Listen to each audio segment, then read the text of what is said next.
The decision to escape to Miles Standish State Forest came after months of grinding work deadlines and city noise that never seemed to stop. My wife Hannah and I desperately needed a break from Boston's relentless pace, and the idea of a quiet weekend in the woods seemed like the perfect antidote to our urban exhaustion.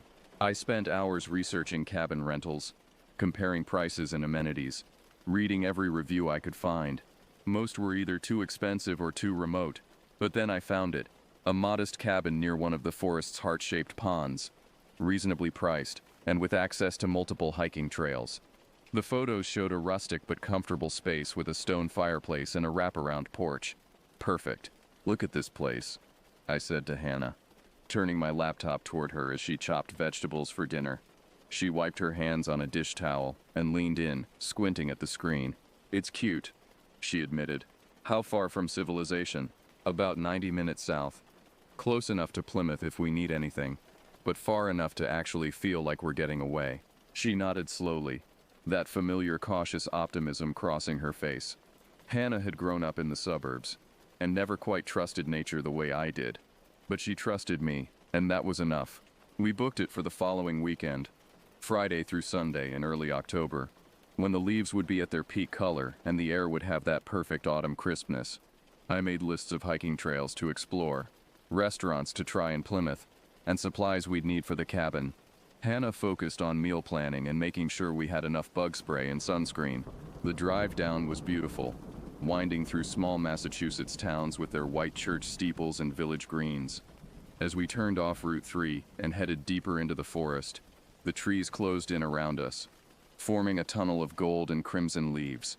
Hannah reached over and squeezed my hand. "It's pretty," she said, and I could hear the surprise in her voice. The cabin was everything the photos had promised. Set back from the main road on a gravel drive, it sat in a clearing surrounded by towering pines and oaks. The late afternoon sun slanted through the branches, casting long shadows across the small yard. We could hear birds calling to each other and the distant sound of water lapping against a shore. "This is perfect," I said, pulling our bags from the trunk. "Listen to how quiet it is." Hannah stood beside the car, turning in a slow circle, taking it all in. "It's definitely quiet," she agreed, though something in her tone suggested she wasn't entirely sure that was a good thing. We spent that first evening getting settled, unpacking our clothes and food, figuring out the cabin's quirks. The hot water took forever to warm up. The refrigerator hummed louder than expected, and the floorboards creaked with every step. But these imperfections only added to the charm. We built a fire in the stone fireplace and cooked a simple dinner of pasta and salad, eating by candlelight as darkness fell outside the windows. "I could get used to this," Hannah said, curled up beside me on the worn leather couch, wine glass in hand. "No emails, no phone calls, no traffic," I agreed. "Just us and the woods." We read for a while by the fire, the only sounds the crackling logs and the occasional hoot of an owl outside. When we finally went to bed, the silence was almost overwhelming. In the city there was always something. Sirens, car horns, neighbors' televisions. Here the quiet pressed against our ears like cotton. "Is it weird that it's so quiet?"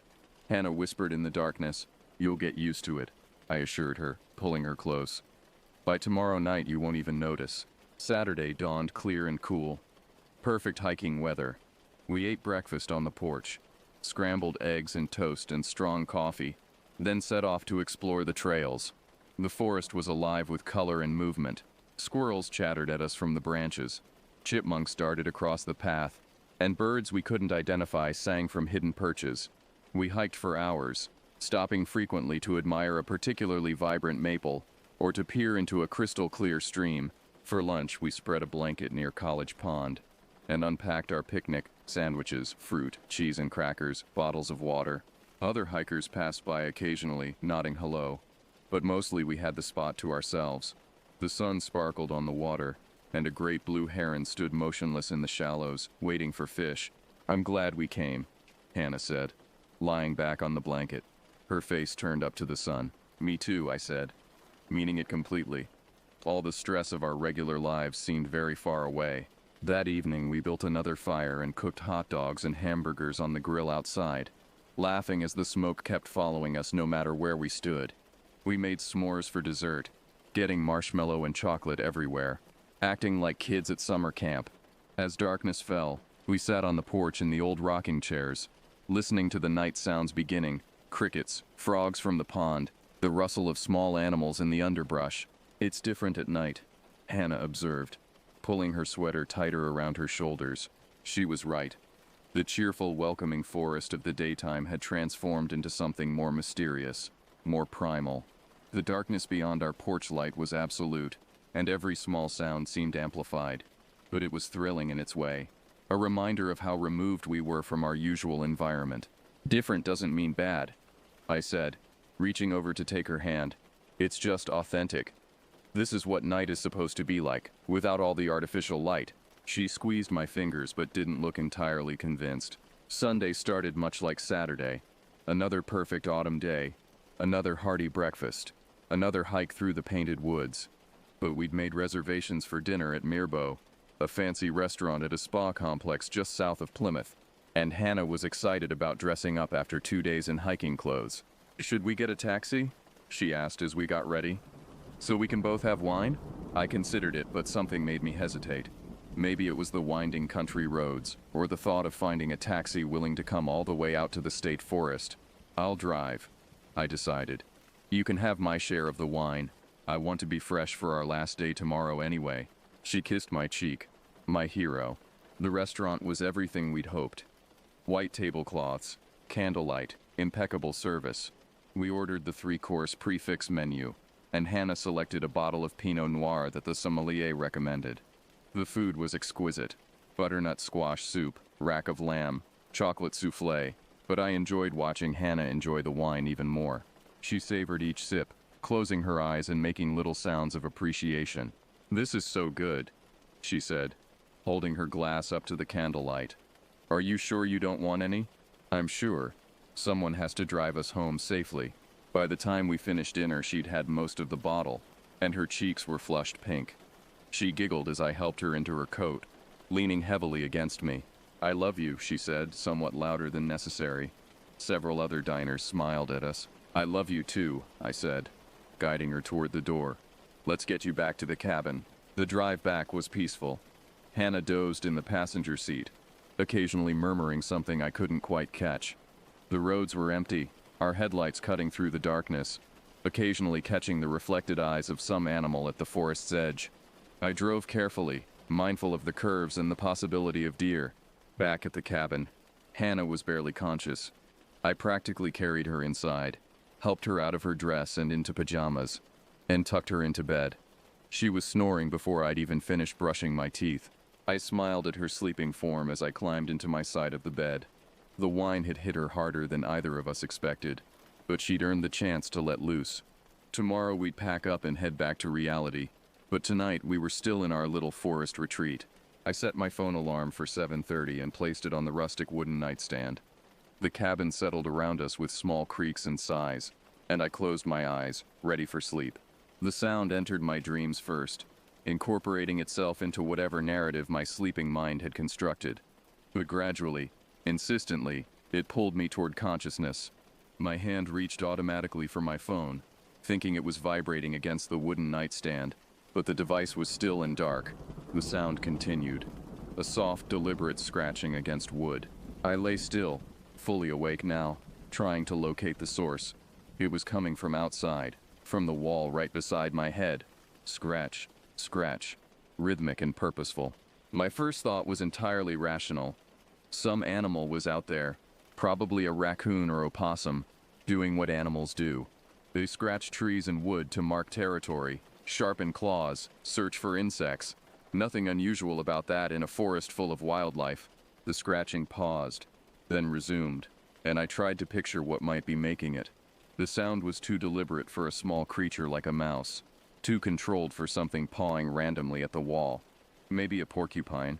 I'd read they were common in Massachusetts forests.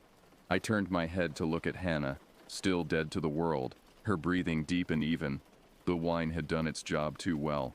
Part of me wanted to wake her, to share this weird moment, but there was no real reason to disturb her sleep over what was almost certainly just local wildlife. The scratching stopped.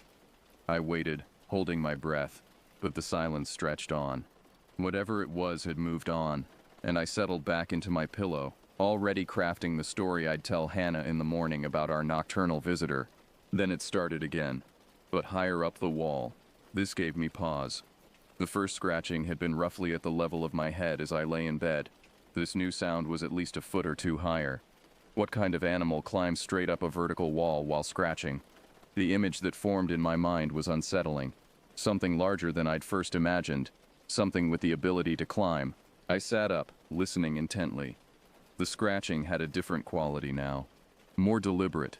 Almost like something was being carved or etched into the wood. Not the random pawing of an animal, but purposeful marks being made. The rational part of my brain offered explanations. Maybe a bear, though they were supposedly rare in this area. Bears could stand on their hind legs, reaching quite high. But would a bear scratch so methodically at a cabin wall? And wouldn't I hear other sounds? Breathing, shuffling, the weight of such a large animal moving around? The scratching stopped again, and in the silence I made a decision. If I wanted any sleep tonight, I needed to scare this thing away. I swung my legs out of bed, the floor cold against my bare feet, and made my way to the wall where the sounds had been coming from. I knocked hard with my fist. 3 sharp raps that seemed to echo through the small cabin. "Get out of here," I said, not quite shouting, but loud enough to be heard outside. Silence. I waited, ear pressed against the wall, but heard nothing. No scurrying away, no startled animal noises, just the deep quiet of the forest night. Satisfied that I'd scared away whatever it was, I climbed back into bed. Hannah hadn't stirred, the combination of wine and exhaustion keeping her deeply under. I pulled the covers up to my chin and closed my eyes, already feeling sleep creeping back over me. The scratching resumed just as I was drifting off. And this time, irritation flared alongside my unease. Whatever this creature was, it was persistent. I threw back the covers with more force than necessary, and grabbed my flashlight from the nightstand drawer. "That's it," I muttered, pulling on jeans and a sweatshirt. "You want to play? Let's play." I shoved my feet into sneakers, not bothering with socks, and headed for the door. The scratching continued, steady and patient, as I fumbled with the lock. The door creaked open, and cool night air rushed in, carrying the scent of pine and damp earth. I paused on the threshold, flashlight in hand, but not yet turned on. The darkness outside was complete, the kind of black that seems to have weight and substance.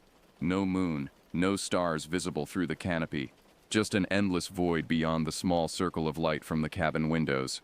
The scratching was clearer now, coming from the left side of the cabin.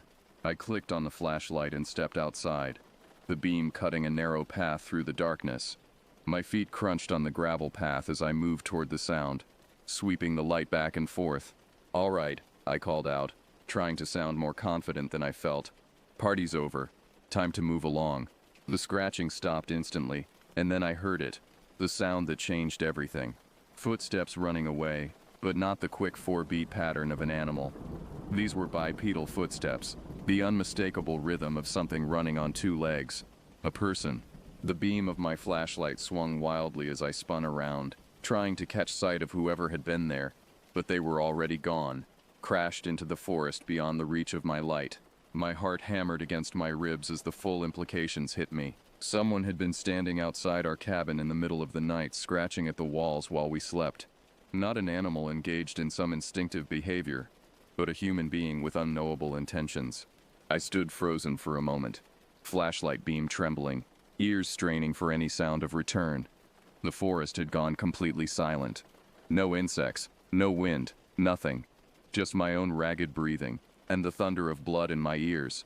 Then training kicked in. Or maybe just common sense. Get inside, lock the door, wake Hannah, call for help if necessary. I backed toward the cabin, keeping the flashlight beam moving, covering my retreat.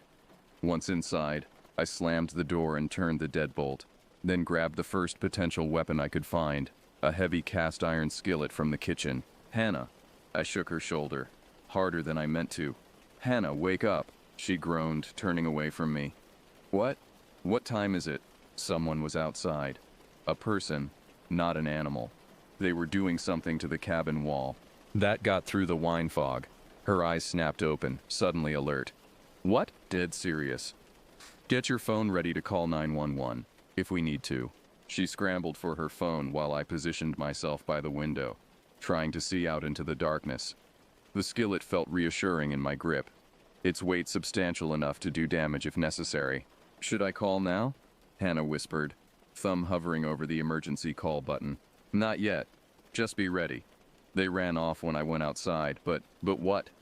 But they might come back. But there might be more than one. But we were alone in the woods with someone who creeps around cabins at night.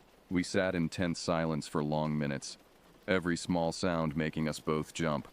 Hannah had sobered up completely, adrenaline burning through whatever alcohol remained in her system. She clutched her phone like a lifeline while I gripped the skillet, both of us straining to hear any sign of approach. "Maybe they're gone," Hannah finally whispered. "Maybe it was just some drunk person, or they were scratching something into the wall," I interrupted, like they were writing or drawing something. Her face paled. "What do you mean?" I could hear it. It wasn't random. They were making specific marks. We looked at each other, the same thought crossing both our minds. What kind of message does someone leave on a cabin wall in the middle of the night, after what felt like hours but was probably only 20 minutes? I made the decision to go back outside. We couldn't sit there all night wondering, and I needed to know what had been carved into our cabin wall. "I'm coming with you," Hannah said when I stood up. "No, stay here with your phone ready. If something happens, if you hear me yell, or if I'm not back in 5 minutes, call 911 immediately." She looked like she wanted to argue but nodded instead. "Be careful, please." I hefted the skillet and grabbed the flashlight again. This time when I opened the door, I went out swinging the beam in wide arcs, checking every shadow, every corner. Nothing moved. The forest had returned to its normal night sounds, distant owl calls, the rustle of leaves in a slight breeze. Moving carefully, I made my way around to the left side of the cabin where I'd heard the scratching. The flashlight beam played across the wooden siding until I found it. Fresh marks gouged into the wood, pale against the weathered brown planks. At first, I couldn't make sense of what I was seeing. It looked like a rough circle, or the number 0, with another mark above it that could have been a U or V. The marks were deep, made with something sharp. A knife maybe, or a screwdriver. They were about 2 feet up from where the scratching had started, confirming that whoever made them had been standing, reaching up to work. I stared at the marks, trying to find meaning in them. Were they letters? Some kind of symbol? If it was meant to spell something, I couldn't figure out what. The arrangement was odd, vertical rather than horizontal, like someone had started to write normally, then decided to stack the letters instead. A branch cracked somewhere in the forest, and I spun around, raising the skillet. Nothing there, just trees and darkness. But I'd seen enough. Time to get Hannah and figure out our next move. Back inside, I found her standing by the door, anxiety written across her face. "Well, there's definitely something carved into the wall. Looks like letters maybe, but I can't tell what it's supposed to say." "Show me," she said, already reaching for her jacket. We went out together this time, Hannah staying close behind me as I led her to the spot. I played the flashlight over the marks again, and I heard her sharp intake of breath. "Oh my God," she whispered. What do you see?" She grabbed the flashlight from me, angling it differently. "Look at it, really look at it." I tried to see what she was seeing, tilting my head, squinting at the marks. The circle and the V shape above it. "It's a face," Hannah said, her voice tight with fear. "A horrible face. See? The circle is the mouth, open like it's screaming, and the V is the eyes or horns or something." Once she said it, I couldn't unsee it. What I'd taken for random letters suddenly resolved into a crude but undeniably sinister face. Round mouth gaping in a scream or howl. Angular eyes or horns above. It was primitive but effective, like something a child might draw to represent a demon or monster. "We're leaving," Hannah said, already backing away. "Right now, we're packing up and getting out of here." I wanted to argue, to point out that it was just vandalism, probably teenagers trying to scare tourists. But standing there in the darkness, staring at that carved face, I couldn't shake the feeling that she was right. Someone had stood outside our cabin while we slept, carefully carving this image into the wall. Someone who ran on 2 legs when discovered but didn't call out or identify themselves. "Yeah," I agreed. "Let's go." We threw our belongings into bags with frantic efficiency, not bothering to fold clothes or organize toiletries. Hannah called 911 while I packed.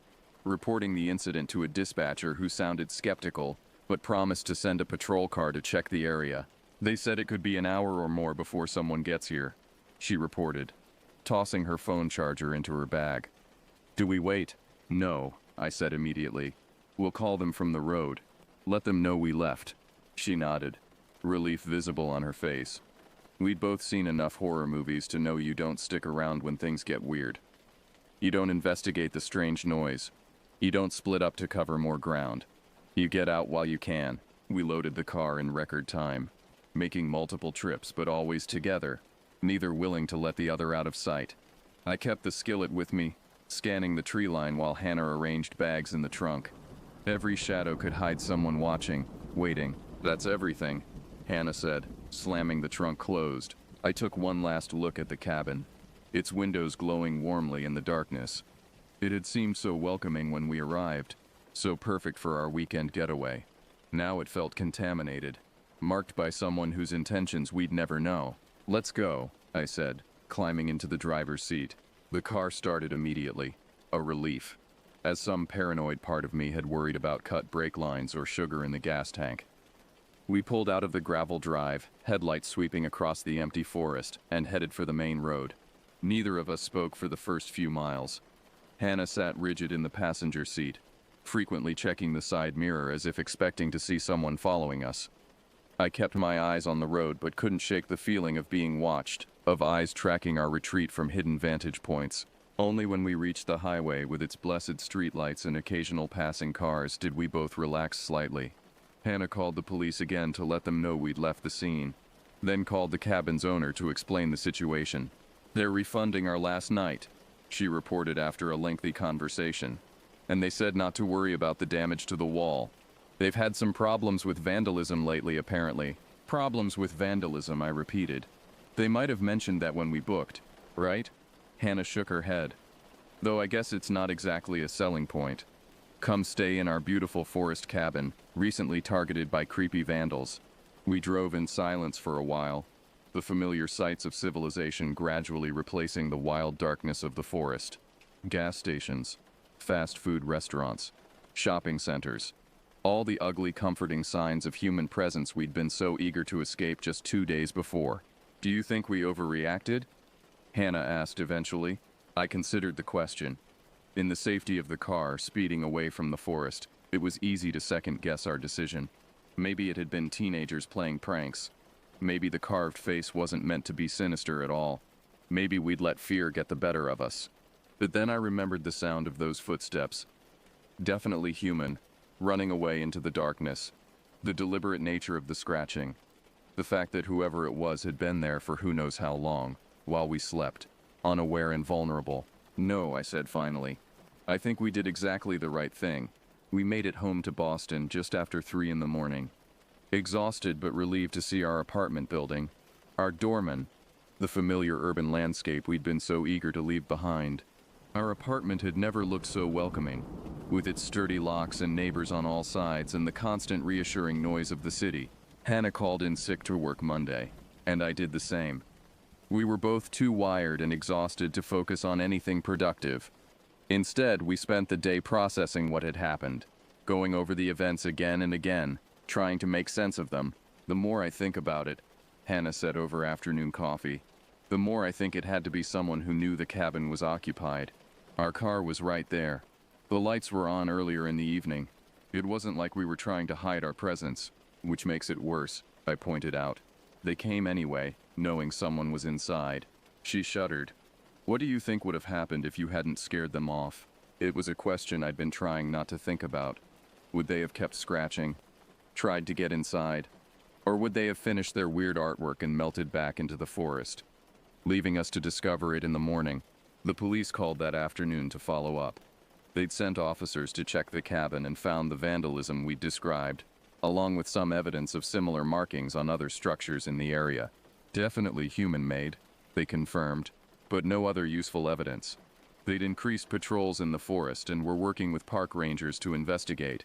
Probably kids, the officer said, though he didn't sound entirely convinced. But you did the right thing leaving. Better safe than sorry. The cabin owner called too. apologizing profusely and offering a full refund, which we declined. We'd gotten 2 good nights out of 3 after all. She mentioned they were installing security cameras and motion sensor lights, improvements that should have been made after the first incident. Over the next few days, we tried to return to normal. Work, dinner with friends, all our usual routines. But something had shifted. Hannah double-checked the locks every night before bed. I found myself listening for sounds outside our apartment windows, even though we were on the 7th floor. We'd lost some basic sense of security, some trust in the social contract that says people don't creep around in the darkness doing inexplicable things. A week later, Hannah found an article online about the Miles Standish State Forest. Several cabins had reported similar vandalism over the past month.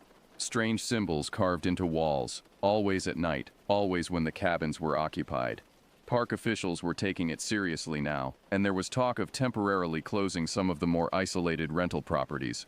"Look at this," she said, showing me a photo from the article. Another cabin, another carved symbol. This one was different from ours, but had the same primitive, unsettling quality. Shapes that might be letters, or might be something else entirely. At least it wasn't personal, I said, though I wasn't sure if that made it better or worse. Hannah closed the laptop. "I don't think I want to go camping again for a while." "Agreed," I said, pulling her close. "Hotels from now on, with room service and deadbolts and security guards in the lobby." She laughed, but it was shaky. "Remember when we thought the scariest thing in the forest would be bears?" I did remember. It seemed naive now, that simple animal fear. Bears were predictable, following instincts and patterns developed over millions of years. They avoided humans when possible, acted aggressively only when threatened or protecting cubs. There were rules with bears, guidelines you could follow to stay safe. But people who crept through forests at night, who stood outside occupied cabins carefully carving symbols into walls. There were no rules for that. No ranger-approved guidelines for avoiding the human predators who might be hiding behind any tree, watching and waiting for reasons we'd never understand. Months have passed since that night at Miles Standish, and we've never gone back. Sometimes I dream about it. The scratching sound, the footsteps running away, that crude face glaring from the cabin wall. I wake up reaching for a weapon, heart racing, before remembering I'm safe in our city apartment with its blessed light pollution and constant human noise. Hannah and I don't talk about it much anymore, but I know she has the dreams too. I've seen her jolt awake, eyes wide and searching the shadows of our bedroom. We hold each other then, not needing to speak, both remembering the night we learned that sometimes the scariest things in the forest walk on 2 legs and carry sharp objects and have reasons we'll never understand for doing what they do in the darkness. The official investigation never went anywhere. No arrests, no explanations. Just a brief increase in patrols and those new security measures at the rental cabins. The vandalism stopped as suddenly as it had started, leaving behind only questions and damaged wood and a handful of people like us who'd had their forest getaways turned into something darker. I still wonder sometimes who it was out there that night, what they wanted, what message they were trying to leave. But mostly I'm just grateful for the wine that knocked Hannah out so thoroughly, for my decision to stay sober, for the instinct that made me go outside when I did. Because whoever was out there, whatever they intended, they were standing just inches from where we lay sleeping, separated only by a thin wooden wall and their own inexplicable agenda. And that's the thought that still wakes me some nights. Not what happened, but what almost happened, what might have been. If one small detail had been different. If I'd had wine too. If I'd ignored the sound. If I'd gone back to sleep after the first time I scared them away. But I didn't. We got out. We're safe. And we're never going back to the woods.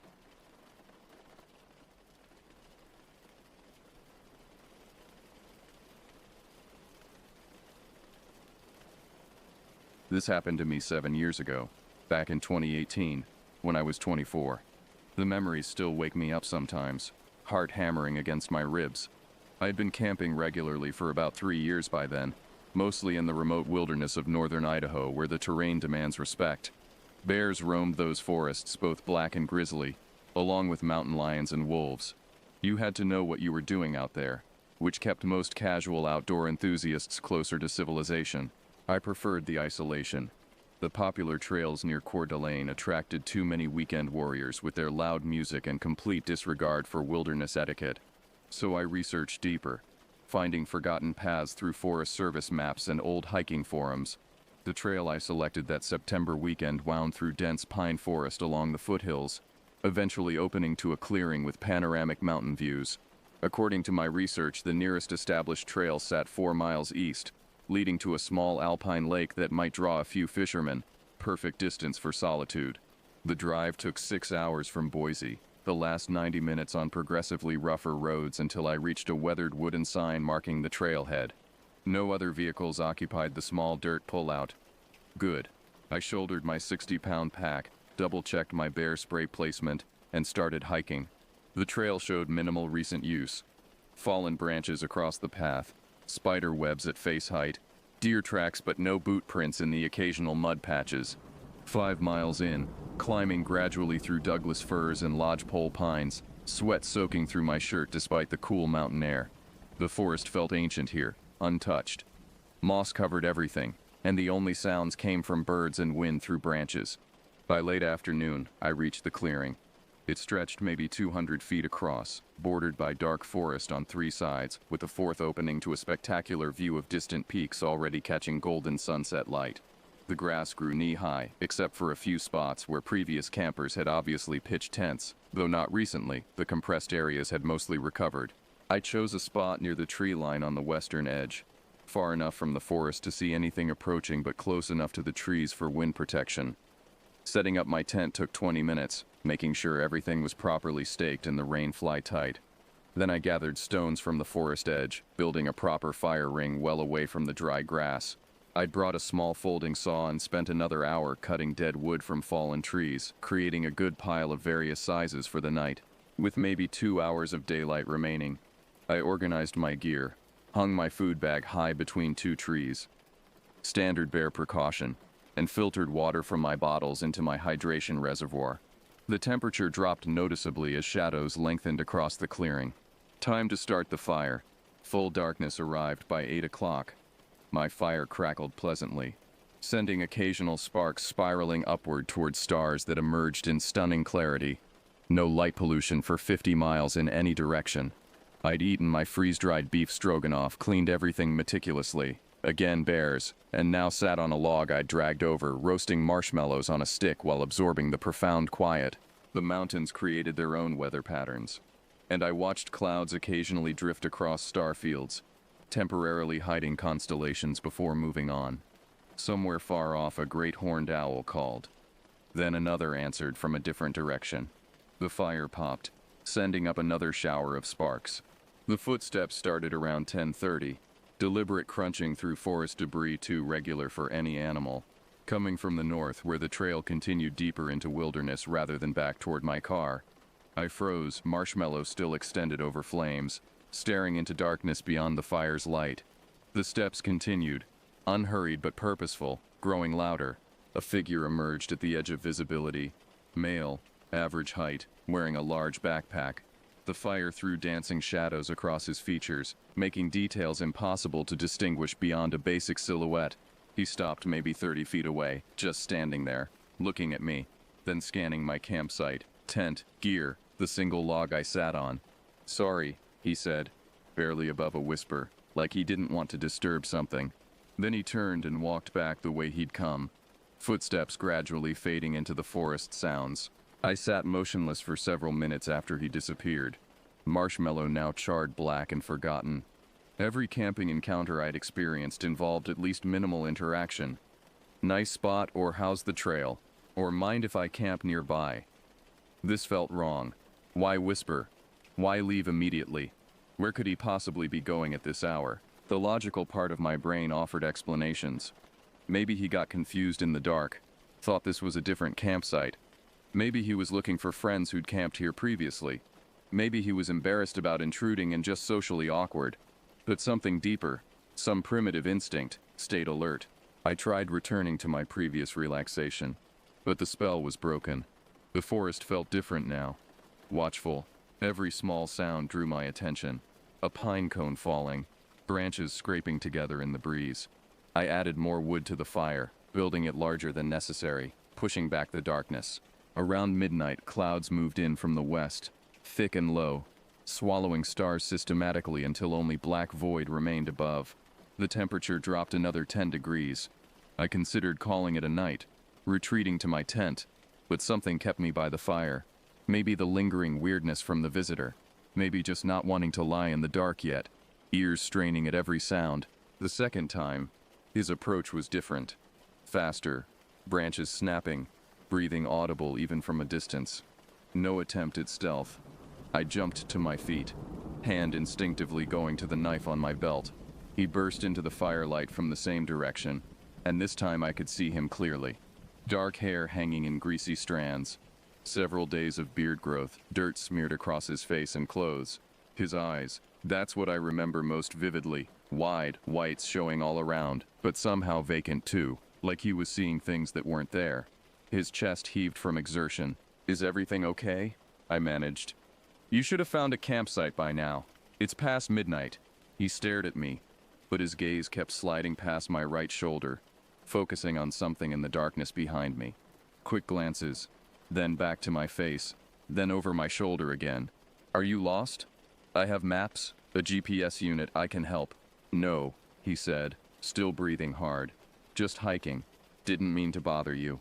Each word came out carefully, like he was concentrating on forming them correctly. But his attention remained split between me and whatever he thought stood behind me. "Listen, you need help. I can radio for assistance." His eyes suddenly locked onto mine with disturbing intensity. "You're camping here right now. Why?" The question felt like an accusation. His gaze flicked behind me again, held for a second longer this time. "Is it just you here? Are you alone? Where are the others?" My mouth went dry. Everything about this felt increasingly dangerous, but I couldn't identify the specific threat. Before I could respond, he continued. "Have you been following me?" "What? No, I don't know what you're talking about." His attention fixed completely on something over my right shoulder now, eyes growing even wider if possible. When he spoke again, his voice cracked. "Then why are you with her?" I spun around, certain I'd see someone standing there. A woman based on his words. But the clearing remained empty. Just darkness in my tent barely visible at the edge of the fire's reach. When I turned back, his face had transformed into pure terror, still staring at that empty space behind me. Then he ran, not back the way he'd come, but straight into the trackless forest to the east, crashing through undergrowth, branches snapping, the sounds growing fainter until the night swallowed them completely. He'd run directly into wilderness with no trails, no landmarks, nothing but miles of forest and mountains. I stood there, heart slamming, spinning in slow circles, trying to see whatever he'd seen. The fire had burned lower during our interaction, shadows pressing closer. Was someone out there? Had he actually seen something I couldn't? Or was he having some kind of breakdown, hallucinating from exhaustion or dehydration or something worse? I didn't even consider staying. Within minutes, I'd kicked dirt over the fire, stuffed my sleeping bag into its compression sack, and collapsed my tent with shaking hands. I left the stakes too much time to pull them all. Everything else got crammed haphazardly into my pack. I strapped on my headlamp with fresh batteries and started down the trail. 5 miles had never felt longer. Every shadow could hide someone. Every sound might be footsteps. The man's terror had infected me, making me see potential threats everywhere. Twice I stopped, convinced I heard someone behind me, but saw nothing when I turned. The trail, so peaceful hours earlier, now felt like a tunnel through hostile territory. I reached my car at 3 in the morning, threw my pack in the trunk without organizing anything, and drove out on those rough roads probably twice as fast as safe. I didn't stop until I reached a 24-hour gas station an hour later, fluorescent lights and other people finally letting me breathe normally again. The next morning, after a few hours of restless sleep in a motel, I called the local ranger station and sheriff's department. I gave them exact coordinates, described the man in detail, explained his behavior and apparent distress. They took it seriously. A search team went out that afternoon. They found my abandoned tent stakes. They found tracks leading into the forest where he'd run. But they never found him. Over the years since, I've discussed that night with experienced outdoorsmen, psychologists, even search and rescue personnel. The consensus is heartbreaking but logical. The man had likely been lost for days, possibly a week or more. Severe dehydration and starvation can cause hallucinations, paranoia, complete breaks from reality. He might have been hiking in circles, convinced someone was pursuing him, his mind creating phantoms in the darkness. When he found me, he was probably too far gone to recognize help. In his deteriorated mental state, I might have appeared as another threat, part of whatever conspiracy his dying brain had constructed. The woman he saw, she existed only in his exhausted, dehydrated mind. But to him, she was absolutely real, standing right there behind me. The alternative explanation haunts me differently. Maybe someone really was following him through those woods. Maybe his terror was justified. And I was simply lucky that whoever pursued him had no interest in me. Maybe when he ran into the forest that final time, he was running from something real that I couldn't see in the darkness, but I'll never know for certain. The man vanished into the northern Idaho wilderness and never emerged. The search teams found no body, no gear, no further traces. He simply disappeared, taking the truth of that night with him. I still camp, but never alone anymore. And I've never returned to that clearing in the mountains, where a terrified stranger saw something in the darkness that I couldn't, or perhaps something that wasn't there at all.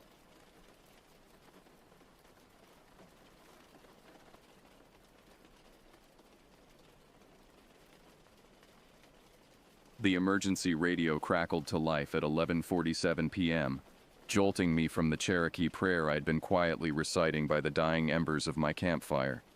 37 years walking these mountains, and I'd never heard dispatch sound that shaken. All units. We have a code red search and rescue in Sector 7. 3 hikers, including a 12-year-old girl, haven't returned from the Whispering Gorge Trail. Last contact was 18 hours ago. I grabbed the radio with hands that had seen too many rescues, too many recoveries. This is Ranger Adahi, Cherokee District. I'm closest to Sector 7. En route. My grandfather's voice echoed in my memory as I gathered my gear. Adahi, your name means lives in the woods for a reason. The forest chose you as its guardian. But remember, there are places where even guardians should not tread. Whispering Gorge was one of those places. The trail began innocuously enough, winding through familiar stands of oak and hickory. But as I climbed deeper into the mountains, following the beam of my flashlight, the woods grew silent in a way that made my Cherokee blood run cold. No insects, no night birds. Even the wind seemed to hold its breath. 3 miles in, I found their abandoned campsite. The tent was still pitched, but something had torn through the rain fly like tissue paper. Claw marks too large for a bear, too deep for a cougar. The sleeping bags were scattered, and personal items lay strewn across the forest floor as if the occupants had fled in absolute terror. I knelt beside the cold fire pit, touching the ashes with my fingertips. My grandmother had taught me to read the forest signs, to listen to what the earth remembered. The ashes whispered of panic, of something ancient and angry, disturbing the peace of this sacred place. A stick snapped in the darkness beyond my light's reach. I rose slowly, my hand moving instinctively to the survival knife at my belt. Hello? This is Park Ranger Adahi. If you can hear me, you're safe now. The silence stretched until I began to wonder if I'd imagined the sound. Then I heard it. A low rumbling growl that seemed to come from the earth itself. The hair on my arm stood up as the sound reverberated through the trees, too deep for any native predator, too intelligent for any wild animal. My radio hissed with static, then went dead. I'd grown up hearing the old stories from my grandmother. Tales of Kekla Kudla, the wild man of the woods who walked between the world of spirits and the world of men. Some say he protects the forest, she would whisper by firelight. Others say he hunts those who disturb the ancient places. But those were just stories, weren't they? The growl came again, closer this time, and I caught a glimpse of something massive moving through the trees, a shadow among shadows, upright and purposeful. The scent hit me then, musk and decay, and something else. Something that made every instinct scream at me to run. Instead, I called out into the darkness, I know you're there. I'm not here to harm you or your domain. I'm searching for 3 lost souls. A man, a woman, and a child. If you've seen them, if you know where they are, please. I'm Cherokee. I understand the old ways. The forest fell silent again, but I could feel eyes watching me. Ancient eyes that had seen the mountain before my people arrived. Before any people arrived. Eyes that measured my worth and found me interesting. A child's scream echoed from somewhere deep in the gorge, high and terrified and heartbreakingly human. I grabbed my pack and ran toward the sound, my flashlight beam dancing wildly through the trees. Behind me, something large followed, its footsteps impossibly quiet for something of its size. The air grew thick with the smell of old growth and older secrets. As I descended into the gorge, the Cherokee prayer my grandmother taught me spilled from my lips. Great Spirit, protect me as I walk in the footsteps of my ancestors. Let me be worthy of the trust placed in me. The child screamed again, and I realized with cold certainty that this was no ordinary rescue mission. I was entering the domain of something that had walked these mountains since time immemorial, and it had the 3 missing hikers. Whether it intended to harm them or protect them, I couldn't say, but I was about to find out. The gorge swallowed me like a mouth closing. Ancient limestone walls rose on either side, carved by millennia of water and wind into shapes that resembled sleeping giants. My flashlight beam seemed smaller here, consumed by the pressing darkness. The trail of broken branches and disturbed earth was easy to follow, even in the dim light. Whatever had taken the hikers wasn't trying to hide its passage. It wanted to be followed. The thought sent ice through my veins. Every few hundred yards I found evidence of their passage. A torn piece of fabric, a dropped water bottle, a child's hair tie caught on a thorny bush, but no blood. Whatever was leading them deeper into the mountains wasn't hurting them. Yet, the path wound deeper into the gorge until I reached a place I'd never seen in 4 decades of patrolling these mountains. The walls opened into a natural amphitheater, surrounded by towering pines that seemed to lean inward, as if listening to secrets shared below. In the center of the clearing stood a structure that shouldn't exist. A crude shelter made of massive logs and stones, held together without nails or mortar. It looked ancient, like something from the old stories, when the Cherokee believed the mountains were alive with spirits. Light flickered from within. I approached carefully, my hand on my knife. The structure was enormous, built for something much larger than a human. The doorway was nearly 8 feet tall, and the logs that formed the walls were trees that would have taken 4 men to lift. "Hello?" I called softly. "This is Ranger Adahi. I'm here to help." A voice answered from inside, weak, frightened, but wonderfully human.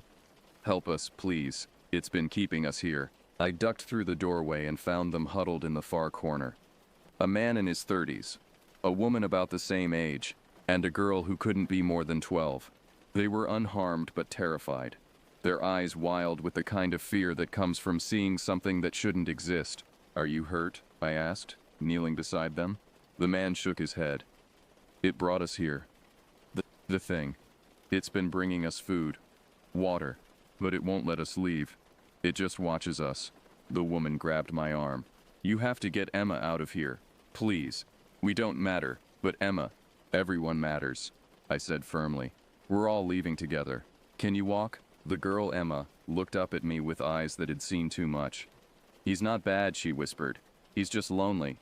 He's been alone for so long." Before I could ask what she meant, the air in the shelter changed. The temperature dropped, and the scent of musk and wilderness filled the space. A shadow fell across the doorway, and I turned to see something that made my rational mind struggle to process what I was seeing. It stood nearly 9 feet tall, covered in coarse dark hair that seemed to absorb light. Its face was a terrible mixture of human and animal, with intelligent eyes that held depths of sadness and rage. Its hands were massive, tipped with claws that could have torn through steel, but it held them carefully, as if afraid of their own power. The Keklakudla, the wild man of the mountains. Real. Impossibly, terrifyingly real. The family pressed back against the wall, but I stood slowly, keeping my movements calm and deliberate. My grandmother's voice echoed in my memory. "Never show fear to the old ones. They can smell it like blood in the water." "I am Adahi," I said in Cherokee, then repeated it in English. "I am keeper of these mountains, as you are keeper of the deep places. I mean no harm to you or yours." The creature tilted its massive head, studying me with eyes that seemed to look through me to my very soul. When it spoke, its voice was like wind through ancient trees, barely human, but unmistakably intelligent. "Adafi, tree liver, mountain walker." The words were thick, as if the creature had not spoken aloud in years. "You came for the small ones. They have families who love them," I said carefully. "People who are searching for them, Like I search, the creature said, and the pain in its voice was heartbreaking. Like I have searched for so long. Emma stepped forward, ignoring her parents' desperate whispers. "He's the last one," she said to me. "There used to be others, but now there's just him.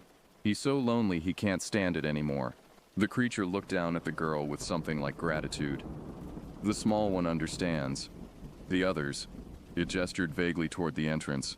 "They bring noise, metal, fire. They drive away the quiet places." I began to understand. This wasn't a kidnapping. This was a desperate attempt at connection from a being that had watched its world disappear, that had seen every member of its kind vanish into legend and myth. "What do you need?" I asked. The creature's eyes widened as if no one had ever asked it that question before. "To not be alone," it whispered. "To not be the last." Behind me, the family was silent, perhaps beginning to understand that they were witnessing something unprecedented. A conversation between two guardians of the mountain, separated by species but united in their duty to protect what remained wild in the world. But our fragile moment of understanding was shattered by the sound of helicopters approaching, their rotors beating like mechanical thunder through the night sky. The creature's eyes flashed with panic and rage. "They come," it snarled.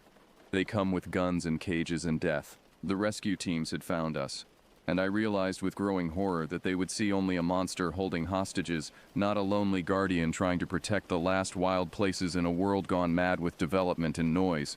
The creature looked at me with an expression I'll never forget, hope and despair warring in its ancient eyes. "Will you remember?" it asked. "When they tell their stories, will you remember the truth?" I nodded, but I could already hear the shouting voices of the search team. The sound of heavy boots on stone. Time was running out. The helicopters circled overhead like mechanical vultures, their searchlights cutting through the darkness of the gorge. I could hear the rescue team rappelling down the limestone walls, their voices sharp with tension and adrenaline. "Alpha Team, we have visual on the structure. Heat signatures show multiple people inside. Copy that. Bravo Team, secure the perimeter.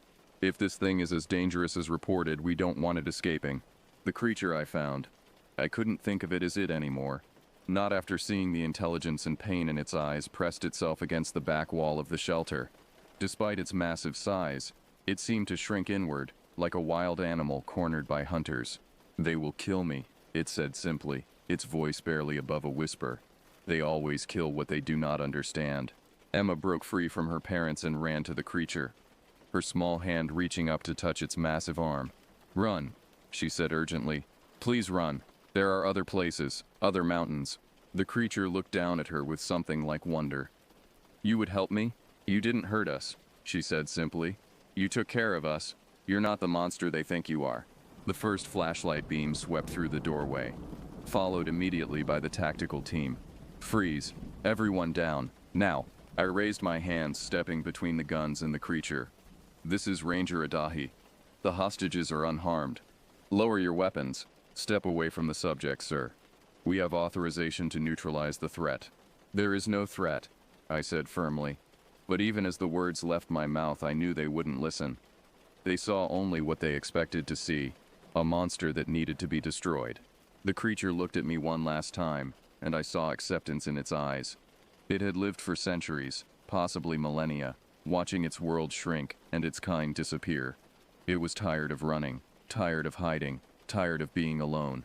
"Remember," it said to me in Cherokee, the words heavy with finality.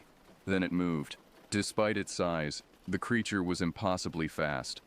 It burst through the wall of the shelter as if it were made of paper, sending logs and stones flying.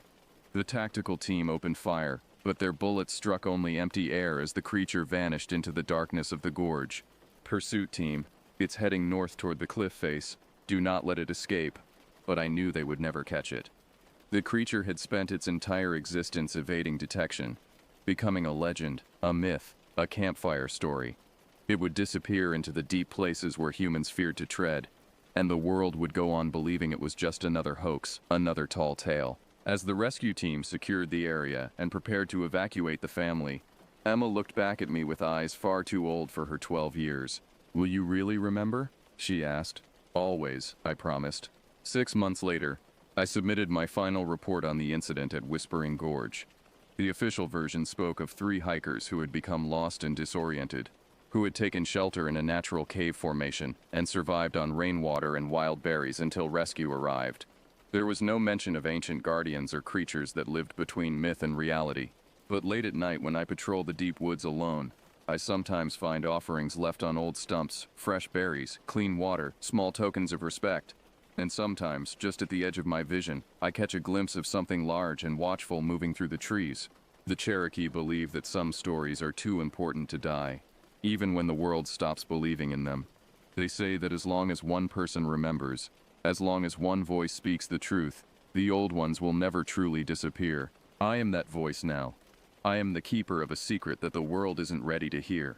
But someday, when the last wild places are gone, and the mountains have been carved into parking lots, someone will ask what we lost, and I will tell them about the guardian who watched over these woods for 1,000 years, who asked for nothing but understanding, and died alone because we were too afraid to offer it.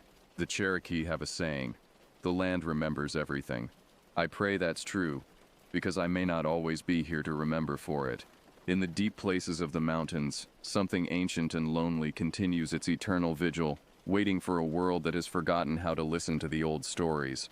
But the stories endure, passed down through generations of those who understand that some truths are too important to let die. My name is Adahi and I live in the woods. I am the guardian of secrets, the keeper of stories, and the bridge between the world that was and the world that is. And I remember.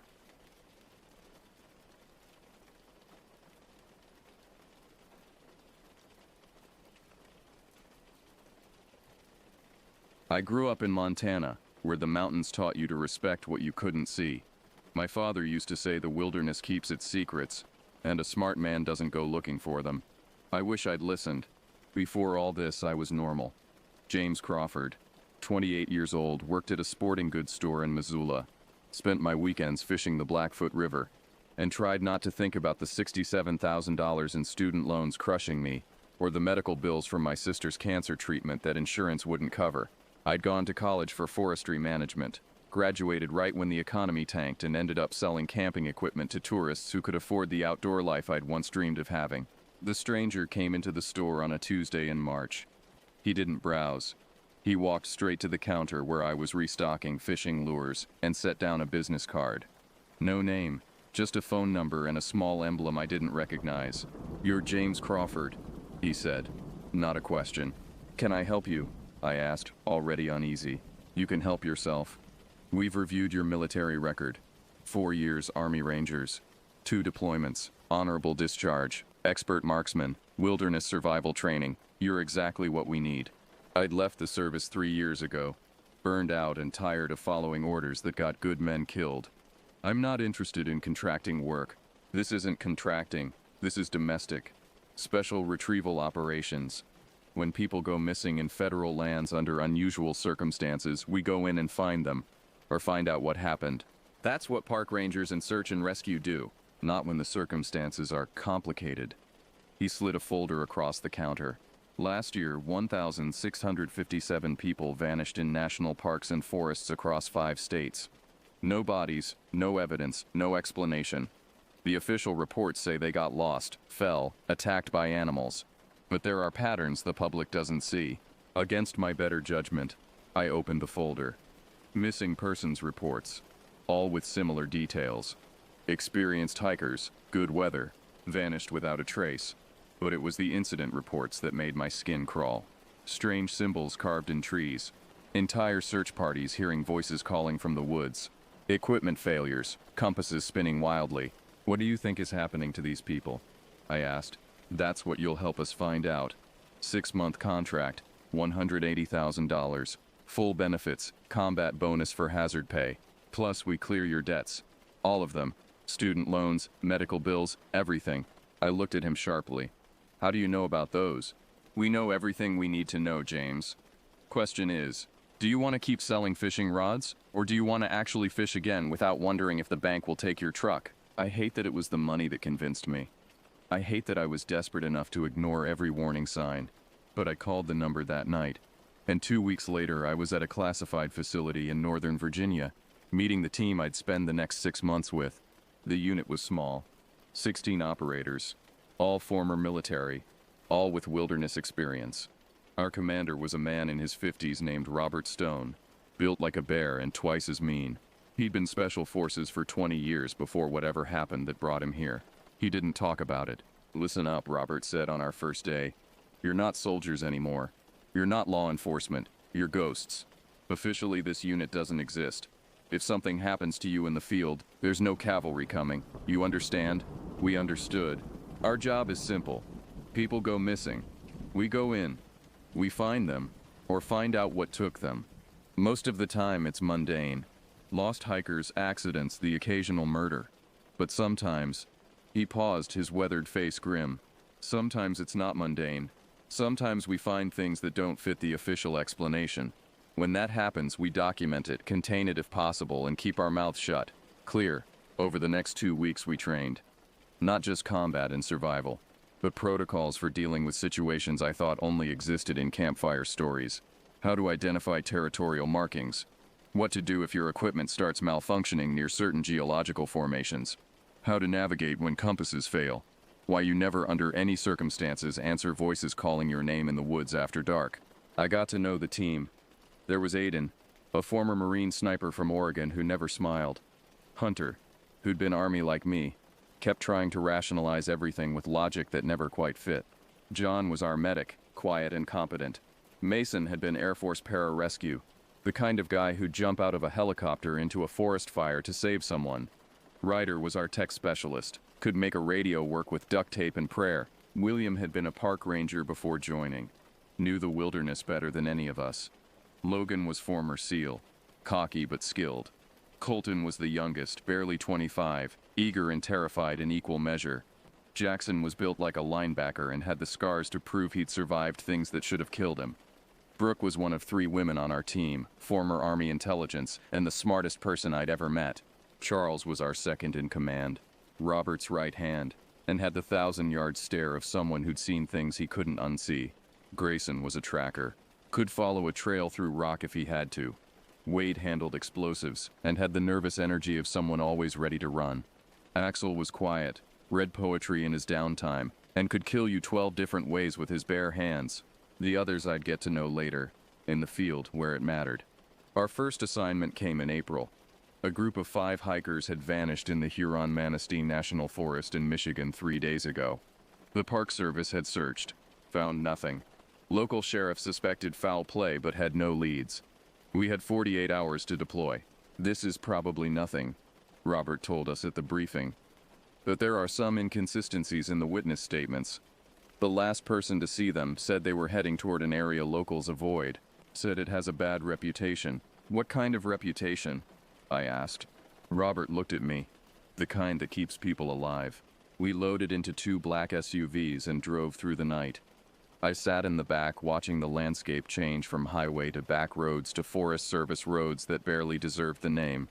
Beside me, Hunter cleaned his rifle for the 3rd time. "You nervous?" I asked. "Aren't you?" I was, more than I wanted to admit. But I'd spent 4 years in Afghanistan learning to swallow fear and keep moving. This was just a search and rescue operation on American soil. What could possibly be worse than combat? I'd learn the answer to that question soon enough. We reached the staging area at dawn. A small ranger station, already cleared of civilian personnel. Our liaison was a park ranger named Clint, mid-50s, with the leathery skin of someone who'd spent his life outdoors. He looked at us with a mixture of relief and apprehension. "You're the federal team?" he asked. "We're here to find your missing hikers," Robert said. "What can you tell us?" Clint spread a topographical map on the hood of his truck. 5 of them. College kids from Ann Arbor. Experienced hikers. Good equipment. They told the campground host they were doing a 3-day loop through this area.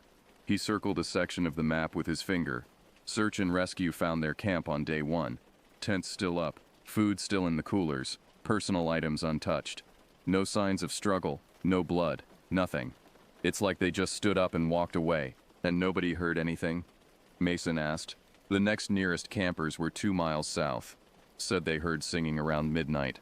Thought it was the missing group having fun. Singing, I said. Something about that detail bothered me. Yeah. They said it was beautiful. Echoing through the trees. Made them want to go see who it was, but they were tired, so they didn't. Clint looked at each of us. The next morning, the kids were gone. "What's in that area?" Robert asked. "Why do locals avoid it?" Clint was quiet for a moment. When he spoke, his voice was lower. "Old stories. Native Americans used to avoid it, said it belonged to something else. Early settlers had problems. People would go in and not come out, or come out different, changed. There was a logging operation in the 1920s that shut down after half the crew vanished. The company hushed it up, but the old-timers remember." "What do they say happened?" I asked. Clint looked at me with eyes that had seen too much. "They say the woods are hungry there. They say something lives in the deep places and it calls to you. And if you listen, if you follow the voice, you're not coming back." The team was silent. Then Logan laughed, breaking the tension. "Come on. We're going to search a forest because of ghost stories?" "I've been a ranger for 30 years, Clint said quietly. "I know every mile of this forest. I know what's normal and what's not. That area?" He pointed at the map. "That's not normal. Something's wrong there. Has been for as long as anyone can remember. You go in, you be careful. You hear something calling you, you don't answer. You hear singing, you go the other way. And if it starts to get dark and you're still in there." He trailed off. "What?" I asked. "Then God help you. We went in at 0800 hours. 2 teams of 8. Robert led one, Charles led the other. I was with Robert, along with Aiden, Hunter, Mason, Ryder, William, and Brooke. We were armed, equipped with GPS, satellite phones, and enough gear to survive a week in the wilderness. We were professionals, trained for the worst. We weren't ready. The forest seemed normal at first. Spring growth, birds singing, the smell of pine and damp earth. We reached the abandoned camp by 0930. Clint was right. Everything was still there. 3 tents, neat and intact. A cold fire pit. Backpacks with clothes, wallets, phones. A cooler with food that the animals hadn't touched. "That's weird," William said, kneeling by the cooler. "There are black bears all over this area. They should have torn through this camp looking for food." "Maybe they haven't found it yet," Hunter suggested. "It's been 3 days. They've found it." William looked around, uneasy. "They're just not coming near it." Brooke was examining one of the tents. "No signs of panic. Sleeping bags are rolled up properly. Clothes are folded. They didn't run. They left intentionally. Why would 5 people leave their camp with nothing?" Mason asked. "No phones, no wallets, no supplies?" "Because they weren't thinking clearly," Robert said. "Or something made them stop thinking clearly. Fan out. Look for tracks." We searched the perimeter. Grayson found the trail after 10 minutes, 5 sets of footprints leading north, deeper into the forest. They were walking, not running. In a straight line, like they knew exactly where they were going. "They're heading toward the old growth section," William said, checking his map. "There's nothing up there. No trails, no attractions, just dense forest." "Then why were they going there?" I asked. No one had an answer. We followed the tracks. The forest grew denser, darker, even though it was mid-morning. The trees here were massive, old-growth pine and hardwoods that had been standing for centuries. The canopy above was so thick it blocked out most of the sunlight, creating a permanent twilight. And it was quiet, too quiet. "Where are the birds?" Ryder asked, his voice barely above a whisper. He was right. The birds had stopped singing. No insects buzzing, no squirrels chattering, just silence, and the sound of our boots on the forest floor. "Stay sharp," Robert ordered, "and stay together." The tracks led us to a small clearing. In the center was a circle of stones, old and moss-covered, arranged in a pattern that seemed deliberate. Inside the circle, the ground was bare. No grass, no plants, just dark earth. "What is this?" Hunter asked. "Don't know," William said, "but it's not natural." Brooke knelt beside the stones, careful not to touch them. "These are old. Really old. Pre-colonial. Maybe older than that." "A Native American site?" Mason asked. "Maybe. Or maybe something else." She looked up at us. "The arrangement is wrong for any tribe in this region. This is something different." Around the clearing, carved into the bark of the surrounding trees, were symbols. Not words, not pictures, just strange angular marks that seemed to shift when you looked at them too long. They made my eyes hurt. "We should document this and move on," Robert said. "Ryder, get photos. The rest of you, watch the perimeter. While Ryder photographed the clearing, I walked the edge, keeping my rifle ready. The silence was oppressive, heavy, like the forest was holding its breath. I could feel something watching us, but every time I turned to look, there was nothing there. Then I heard it. Faint, distant, barely audible, singing. "Do you hear that?" I asked. Aiden nodded. Yeah. Where's it coming from? The singing was beautiful, ethereal, echoing through the trees. Multiple voices, harmonizing in a language I didn't recognize. It pulled at something deep inside me, made me want to follow it, find its source. "Nobody moves," Robert ordered, his voice sharp. "That's what Clint warned us about." "It's probably just the wind," Hunter said, but he didn't sound convinced. "The wind doesn't sing," Brooke said. The singing grew louder, closer. It seemed to come from everywhere and nowhere, surrounding us. I saw Mason take a step toward the trees. His eyes glazed. "Mason," Robert grabbed him. "Don't listen to it. Focus on my voice." Mason blinked, shaking his head. "Sorry.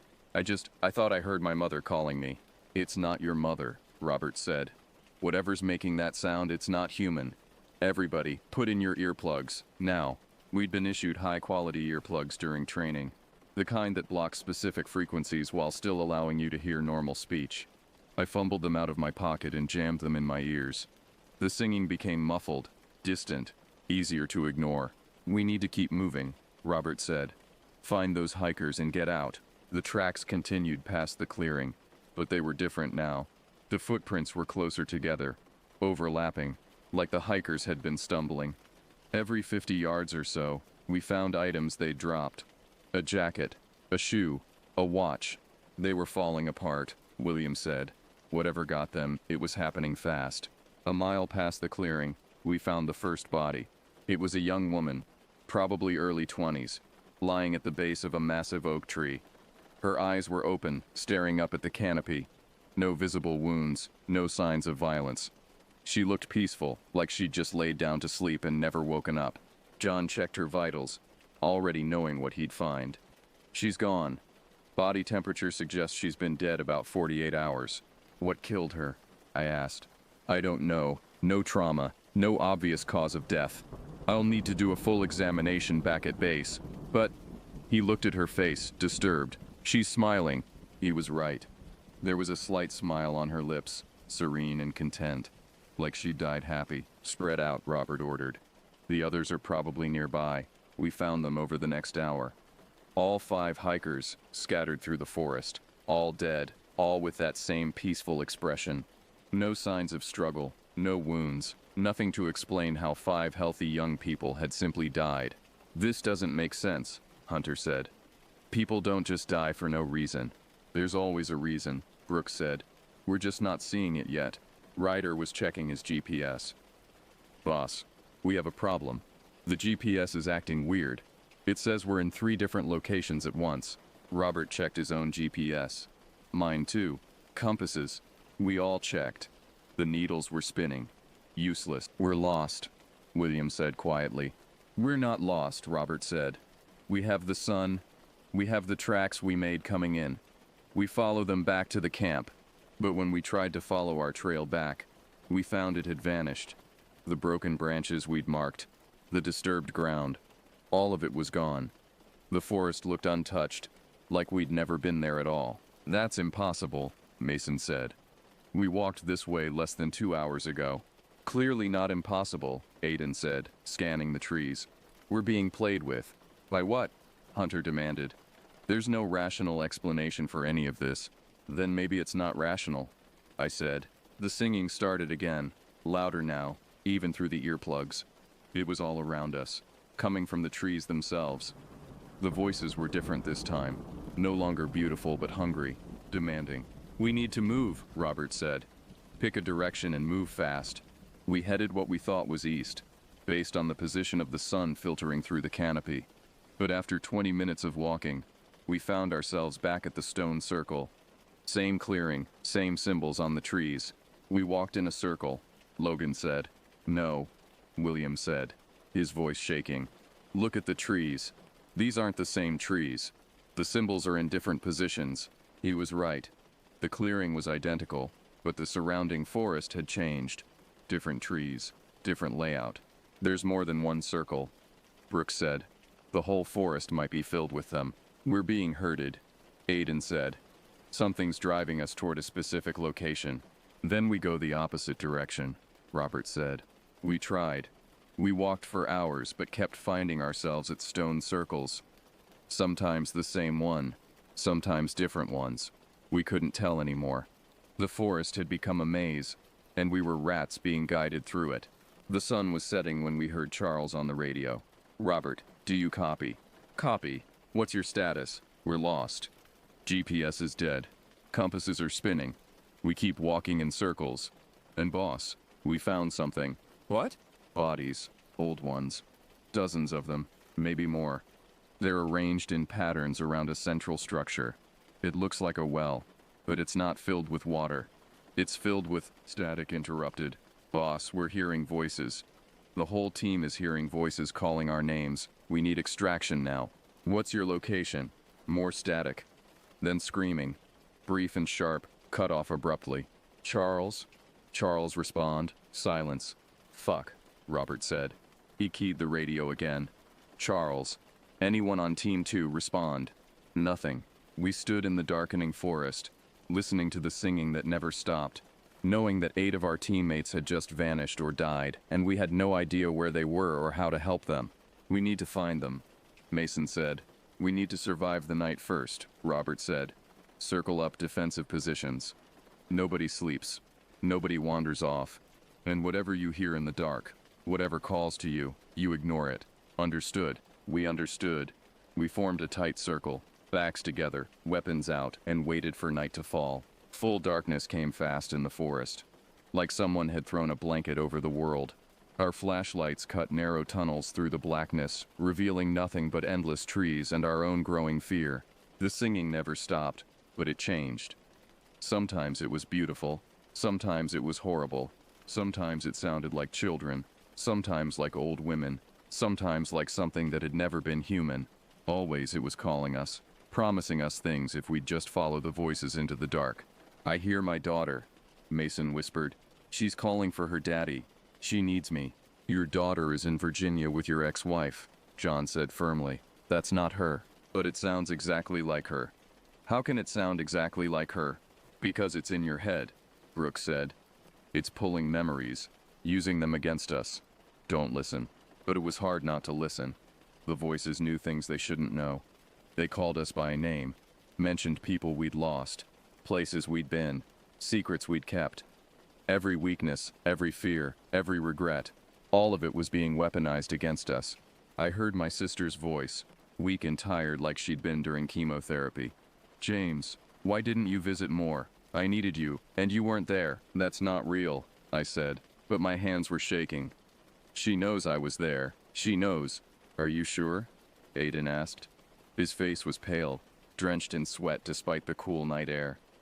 Are you sure about anything anymore? Around midnight, the shapes started appearing at the edge of our light. Not quite human, not quite anything else. Tall and thin, moving wrong, their proportions all off. They circled us, just beyond clear sight, watching. Do you see them? William asked. Yes, Robert said. Don't engage. Don't even look at them directly. What are they? Hunter asked. I don't know, but they're not here to help us. One of the shapes moved closer. In the split second it passed through our flashlight beam, I saw it clearly. It wore the face of one of the dead hikers, the young woman we'd found first. But behind that face was something else, something that made my brain refuse to process what I was seeing. My nose started bleeding. Don't look at them, Brooks said urgently. They're doing something to us. Every time we see them, they get more real. She was right. The more we looked, the more solid the shapes became. They were feeding off our attention, using our fear and focus to manifest more completely. Close your eyes, Robert ordered. Now, use sound to track. If something comes close, you shoot it without looking. We closed our eyes, standing in a circle in the dark forest, surrounded by things that shouldn't exist. The singing grew louder, almost deafening. I could feel movement around us, sense them getting closer. Then the screaming started. It came from our left, about 100 yards away. A man's voice, terrified and agonized, begging for help. It sounded like Logan. That's one of ours, Mason said. We have to help him.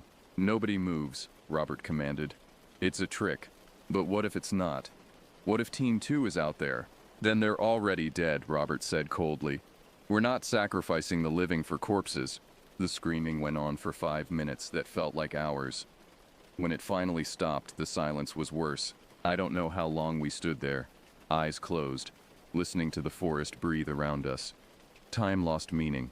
It could have been minutes or hours. My legs ached, my mouth was dry, and I needed to pee so badly it hurt. But I didn't move. None of us did. When I finally opened my eyes, it was dawn. The shapes were gone. The singing had stopped. We were alone in the forest. Everyone okay? Robert asked. We checked in. Exhausted, terrified, but alive and together. All 7 of us had made it through the night. We need to find a way out, William said. My map is useless here, but if we can find a stream and follow it downhill, it should lead us to lower ground and eventually out of the forest. Good plan, Robert said. Stay tight, stay alert. If this place let us survive the night, there's a reason. It's not done with us yet.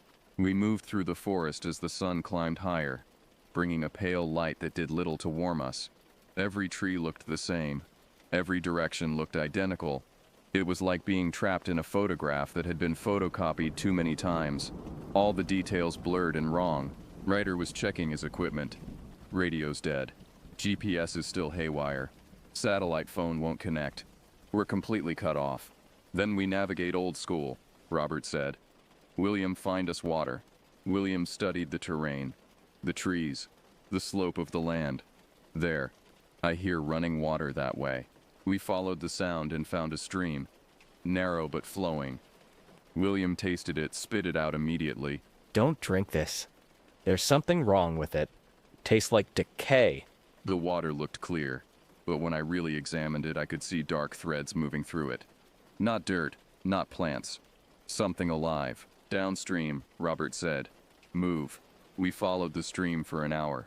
It grew wider, faster, cutting through a ravine with steep sides. The forest around us grew darker, the trees more twisted, and then we heard the radio crackle. Help. Trapped. The well. Charles? Robert grabbed his radio. Charles, is that you? Can't get out. It's down here. It's been waiting. Where are you? Give us a location. The circle. The big circle. Hurry. It's waking up. The signal died. At least some of them are alive, Mason said. For now, Aiden said grimly. We find them, Robert said. The big circle. That's got to be significant. Spread out. Look for anything unusual. We searched for another hour before Brooke called out. Over here. We found her standing at the edge of another clearing. But this one was different. Massive. At least 200 feet across. Perfectly circular. Ringed with those same symbols carved into the trees. But these symbols were bigger, deeper, older. And in the center of the clearing was a stone structure. It looked like a well at first glance. Ancient and crumbling. But as we got closer, I realized it wasn't a well. It was a shaft, descending straight down into darkness. The opening was 10 feet across, lined with fitted stones that had to be hundreds of years old, maybe thousands, and there was a smell coming from it. Old meat and earth and something else. Something that made my hindbrain scream danger. The bodies Charles mentioned, William said, pointing. Around the shaft, arranged in a spiral pattern, were human remains. Dozens of skeletons. Some old enough to be nothing but bones. Others more recent, still wearing the rotting remnants of clothes. Loggers from the 1920s. Hikers from the 1960s. Missing persons from every decade. They're offerings, Brooke said, her voice hollow. This is a feeding site. For what? Hunter asked. From deep in the shaft came a sound, like breathing, but massive. Like something huge drawing in air through a throat the size of a cave. Jesus Christ, Mason whispered. Team 2, Robert shouted into the shaft. Charles, can you hear me? A faint voice echoed up from the darkness. Robert? We're down here. We fell. There's, how far down? I don't know, maybe 50 feet, maybe 100. It's hard to tell. The walls keep moving. We're coming for you. Hold on. Robert turned to us. We need rope. Lots of it. Check the packs. See what we have. We pooled our resources. Between all of us, we had maybe 100 feet of rope. Maybe. Not enough, William said. Not if they're as deep as they say. Then we'll improvise. Robert looked at each of us. I need 2 volunteers. We're going down there. I'll go, I said before my brain could talk me out of it. Me too, Aiden said. You're both insane, Hunter said. Whatever's down there, it's killed dozens of people. Then it can try to kill us too, I said. But I'm not leaving anyone down there to die. We rigged the rope, anchoring it to the strongest trees we could find. Robert would go first. I'd follow. Aiden would be third. The rest would stay topside, pull us out if things went wrong. If we're not back in 30 minutes, Robert said, you leave. You run as fast as you can, find your way out, and you report what happened here. Understood? They understood, but I could see in their faces that they wouldn't leave. We were a team. We didn't leave anyone behind. Robert tested the rope one last time, then lowered himself into the shaft. I've been in some terrible places in my life. I've been in caves in Afghanistan where the Taliban had torture rooms. I've seen what humans can do to each other when they forget their humanity. But nothing prepared me for what was in that shaft. The descent was steep, the walls slick with moisture and something else. Something that felt organic. The rope swayed and twisted as I lowered myself down. Hand over hand, my flashlight cutting a weak beam through the darkness. There are tunnels branching off. Robert's voice echoed up from below. Don't take them. Keep going straight down. I passed the first tunnel entrance and understood what he meant. The opening was perfectly round, too round to be natural, lined with what looked like ribs. Not stone ribs. Real ones, massive and ancient, grown into the rock itself. This wasn't a well, this was something alive, or had been once. Something that had burrowed deep into the earth and never left. I kept descending. 50 feet, 75, 100. The rope above me disappeared into darkness. The rope below me disappeared into darkness. There was only the few feet around me, illuminated by my failing flashlight.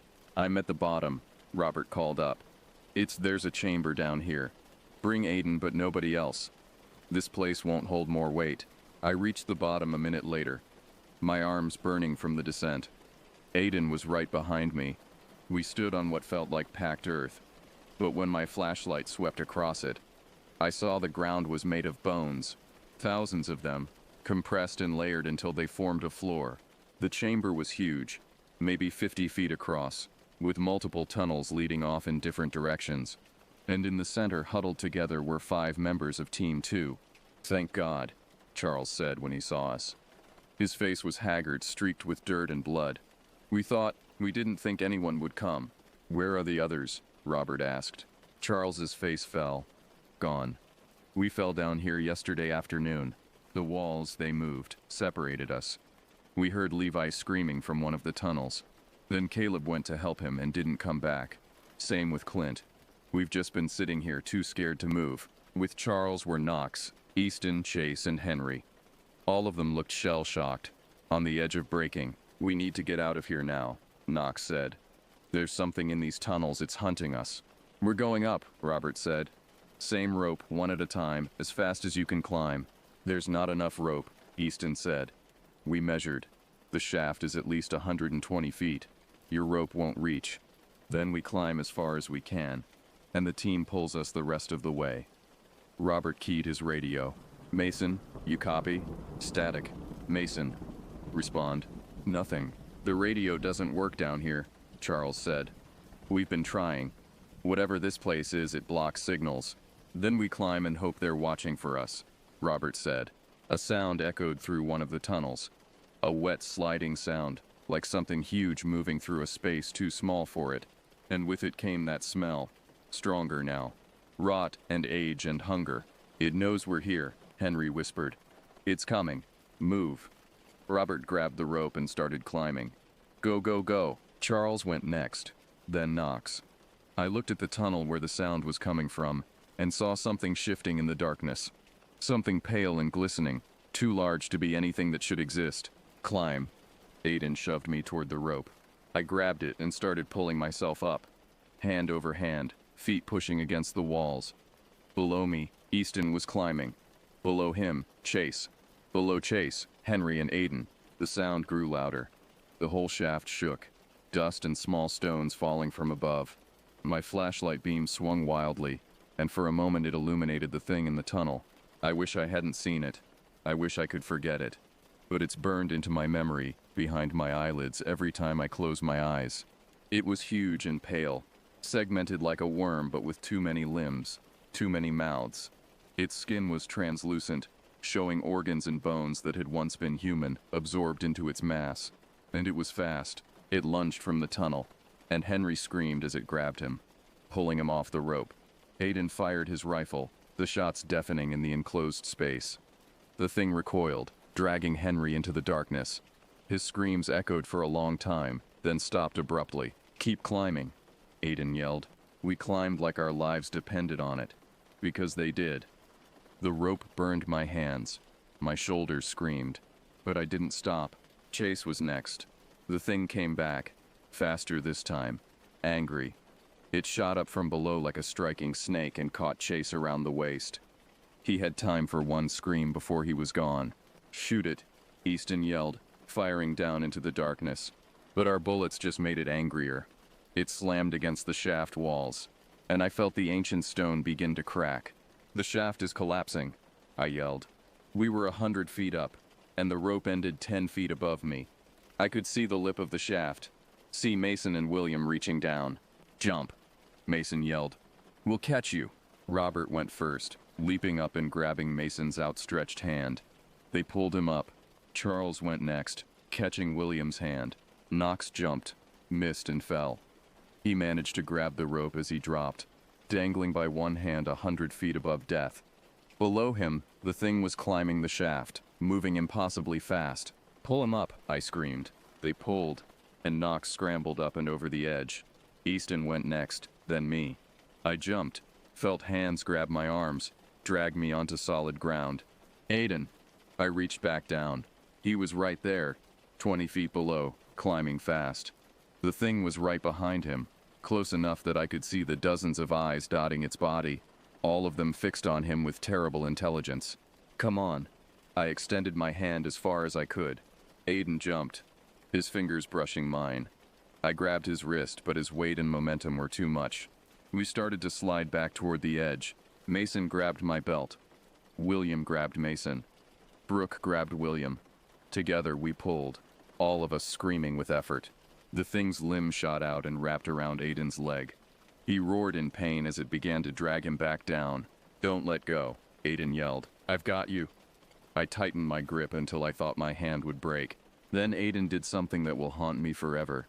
He looked me in the eye and said, "Tell them I went out fighting," and he let go of my hand. "No." I lunged forward, but Mason pulled me back. Aiden fell into the thing's embrace.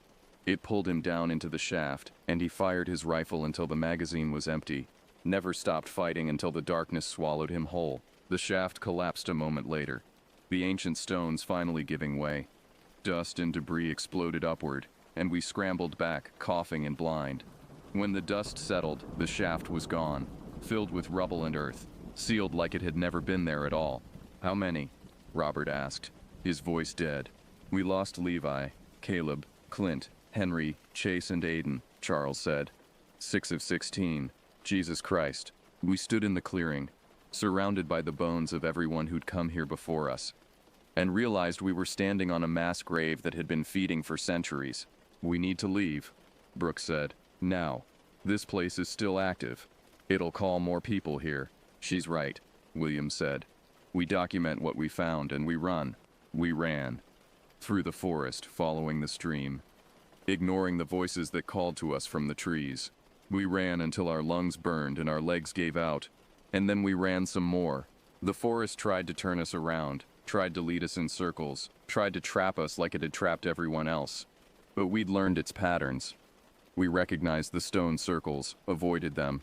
We ignored the singing, no matter how beautiful it sounded. And finally, as the sun was setting on our second day in that nightmare, we broke through the tree line and found ourselves on a paved road. A ranger patrol picked us up 20 minutes later. We were delirious, dehydrated, and traumatized. They rushed us to a hospital, where real people asked real questions and didn't believe a word we said. They debriefed us separately, in sterile rooms that felt both too small and too large. I told them everything, the shaft, the thing in the tunnels, how 6 operators had died. They listened, took notes, and didn't believe me. You experienced a traumatic event, the debriefer said. She was a middle-aged woman in a suit, with the kind of calm demeanor that came from hearing terrible things and not being allowed to react. Stress, lack of sleep, possible environmental factors. The mind can create vivid hallucinations under such conditions. It wasn't a hallucination, I said. 6 people are dead. Yes, and that's terrible. But the physical evidence suggests they fell into a collapsed well system. Natural causes. A tragic accident. We were hunted. Mr. Crawford, I understand you believe that. But we've sent a recovery team to the location you described. They found the collapsed shaft. Yes. They found human remains. Yes. But they found no evidence of any creature. No tunnels, no chambers. Just a sinkhole that gave way under the weight of your team. That's not what happened. I'm afraid it is.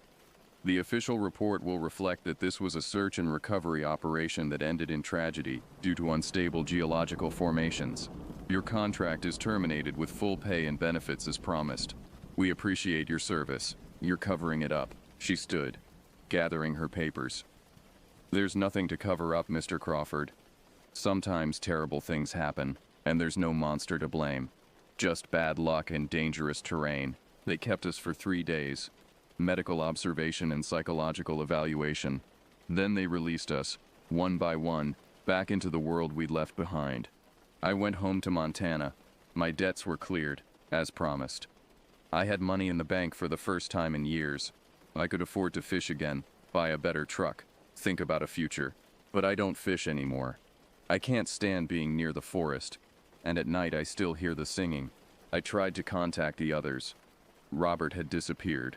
Honorably discharged. No forwarding information. Charles was the same.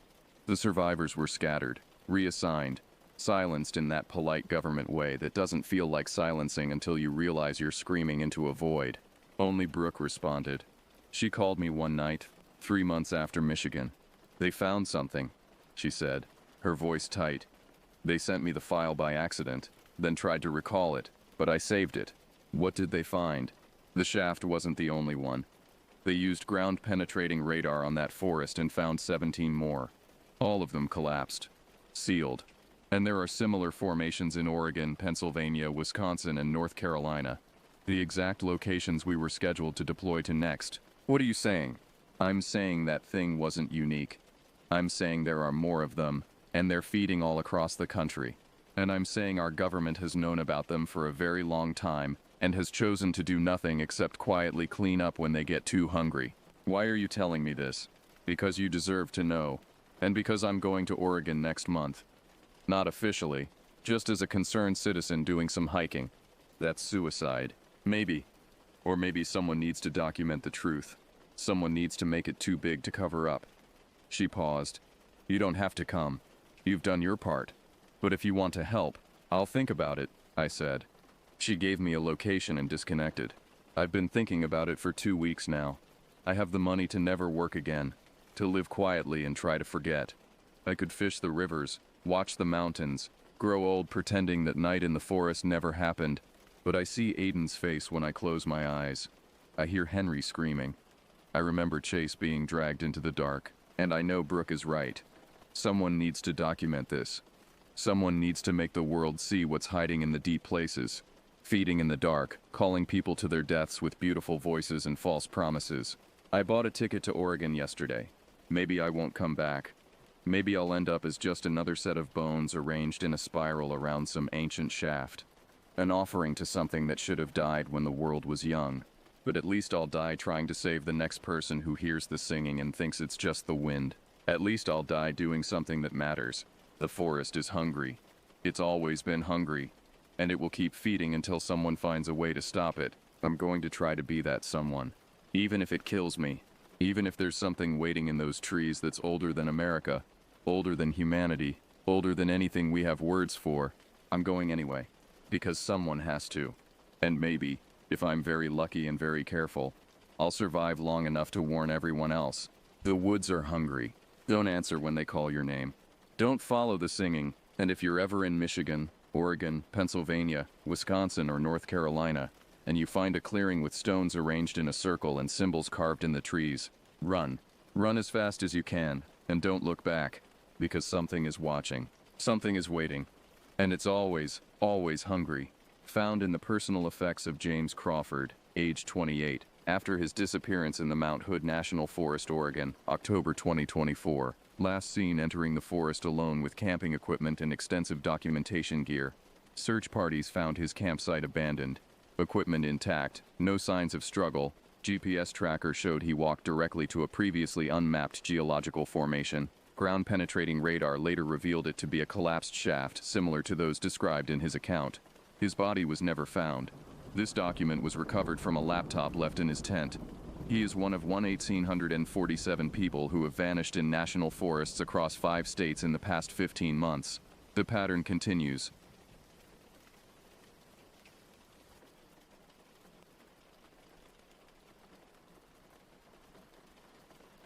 My name doesn't matter anymore.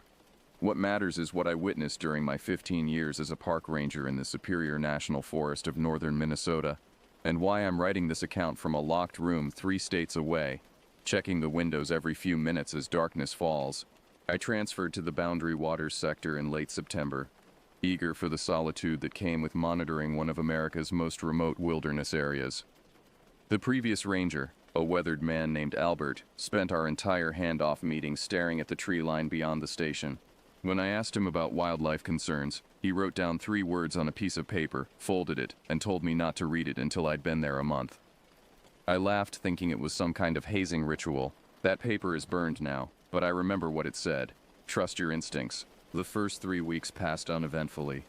I fell into the rhythm of patrol routes, trail maintenance, and the occasional lost hiker. The forest was beautiful in that dying way. Autumn brings to the north woods, with birch trees standing like bone-white sentinels among the darkening pines. I'd wake before dawn, make coffee on my propane stove, and watch the mist rise off the lakes like the forest itself was breathing. The smell came first. That's what nobody tells you about when things go wrong in the wilderness. On my 23rd day, during an afternoon patrol along the northern boundary trail, I caught a scent that made something primal in my brain recoil. It wasn't the clean musk of deer or the sharp ammonia of bear marking. This was wrong, a combination of wet dog, rotting meat, and something else I couldn't identify. Something that reminded me of the reptile house at a zoo I'd visited as a child. I stopped walking, my hand instinctively moving to the canister of bear spray on my belt. The forest had gone quiet. Not peaceful quiet, but the suffocating silence that happens when every living thing is hiding. No birds called, no squirrels chattered. Even the wind seemed to hold its breath. In my training, they taught us that when the forest goes silent, a predator is near. I continued down the trail, moving slowly, scanning the undergrowth. That's when I saw the first track. It was pressed deep into the soft earth beside a fallen log, and my mind struggled to process what I was seeing. The print was canine, roughly the size of my outstretched hand, but the toe arrangement was wrong. Where a wolf or large dog would have 4 toes in front and 1 dew claw behind. This print showed what looked like 5 digits, longer than they should be, almost finger-like in their proportions. I knelt down, pulling out my camera to document it, my hands trembling slightly as I placed my ranger badge next to the track for scale. The edges were crisp, fresh, probably made within the last few hours. I followed the trail of prints for about 50 yards, photographing each one, until they led to a place where something large had clearly paused beside a massive white pine. The tree bark was shredded at about 7 feet up. Long gouges that had torn away strips of wood and left deep scores in the trunk. I reached up to touch the marks, standing on my toes to reach the lowest ones. Whatever made these wasn't a bear. The claw pattern was wrong, and the height was impossible for any normal canine. I measured with my rangefinder. The highest marks were 9 feet off the ground. As I stood there studying the damaged tree, I felt it. The sensation of being watched pressed against my skin like a physical thing. Every hair on my body stood up, and my mouth went dry. I turned slowly, scanning the forest, my heart hammering so hard I could feel it in my throat. Nothing moved in the shadows between the trees, but the feeling didn't fade.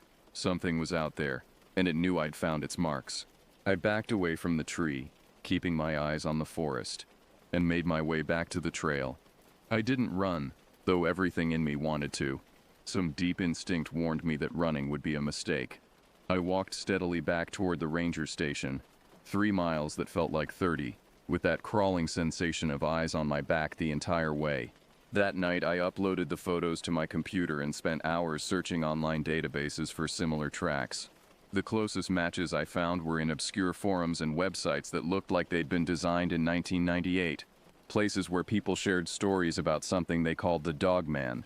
According to these accounts, concentrated in Michigan, Wisconsin, and northern Minnesota, witnesses described a creature that walked upright like a man but had the head and fur of a canine. The descriptions were remarkably consistent across decades. 7 to 9 feet tall, powerfully built, with glowing eyes and a presence that inspired overwhelming dread. I told myself it was nonsense. I had a degree in wildlife biology. I understood the natural world. There were no cryptids, no monsters, just animals that people misidentified in poor lighting or from a distance. A bear walking on its hind legs, a wolf with mange. Mass hysteria fed by internet echo chambers. But I kept thinking about those tracks, about the height of those claw marks, about the way the forest had gone silent, and I kept thinking about Albert's note, about trusting my instincts. My instincts were screaming that I'd stumbled into the territory of something that shouldn't exist, something that had marked its hunting ground in a way I was clearly meant to understand. I didn't sleep that night. I sat in my station with every light on, my service pistol on the table beside me, listening to the forest sounds outside. Around 3 in the morning, I heard something moving through the undergrowth near the station, heavy footfalls that didn't match any animal I knew. Then came a sound that froze my blood, a long, low growl that rose into something almost like a human scream before cutting off abruptly. When dawn finally came, I found new tracks in the soft ground near my woodpile. The same tracks from the trail, circling my station multiple times. Whatever had made them had stood outside my door in the darkness, close enough that I could have touched it through the thin wooden wall, close enough that it must have heard my breathing, must have known I was awake and terrified. That was the night I realized Albert hadn't been hazing me. He'd been trying to warn me. And now whatever lived in these woods had taken notice of me. The question wasn't whether I'd see it again. The question was whether I'd survive when I did. 3 days passed before I had to venture back into the deep forest. A group of canoeists had failed to check in at their scheduled extraction point. And as the only ranger in 100 square miles, wilderness rescue fell to me.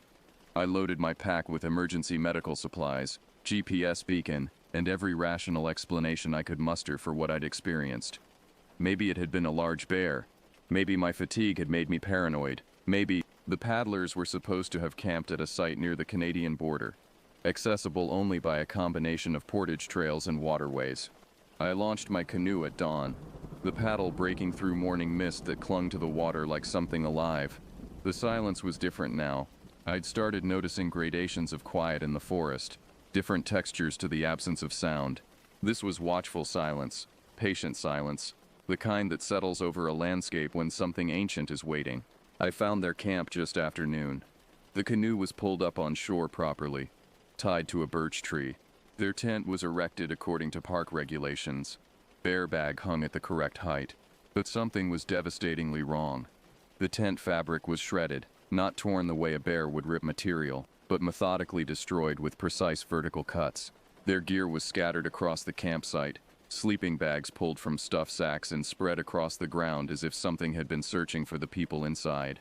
I called out their names, my voice echoing across the water. Nathan, Connor, Harrison. No response came back except the mocking call of a raven from somewhere in the trees. I approached the tent carefully, my hand on my radio, documenting everything with my camera.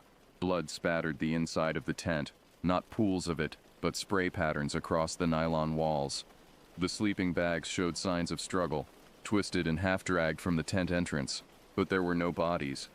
And more disturbing, there was no blood trail leading away from the scene.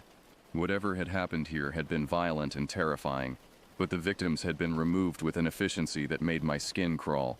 I expanded my search radius, looking for tracks, for any sign of where these men had gone. That's when I found the first tree structure. About 200 yards from the camp, deep in a section of old-growth forest, someone or something had woven together pine branches, creating an arch between two trees about 12 feet off the ground. The branches were fresh, still green, and arranged with unmistakable purpose. They formed a crude but deliberate pattern, almost like a warning marker. I'd heard about these structures from other rangers, whispered stories shared over beers at ranger conferences. They called them stick signs, attributed them to territorial marking by something unnamed. I found 4 more structures within a quarter mile, each more elaborate than the last. The final one was made from branches as thick as my arm, arranged in a teepee shape that stood 15 feet tall. Fresh dirt was piled at its base, and caught in the lowest branches was a piece of torn fabric that matched the description of the jacket Nathan had been wearing. My hands shook as I photographed it, the camera lens barely able to focus through my rising panic. The smell hit me again, that same wrong combination of odors, but stronger now, more concentrated. And with it came a sound I'd never heard before and hoped never to hear again.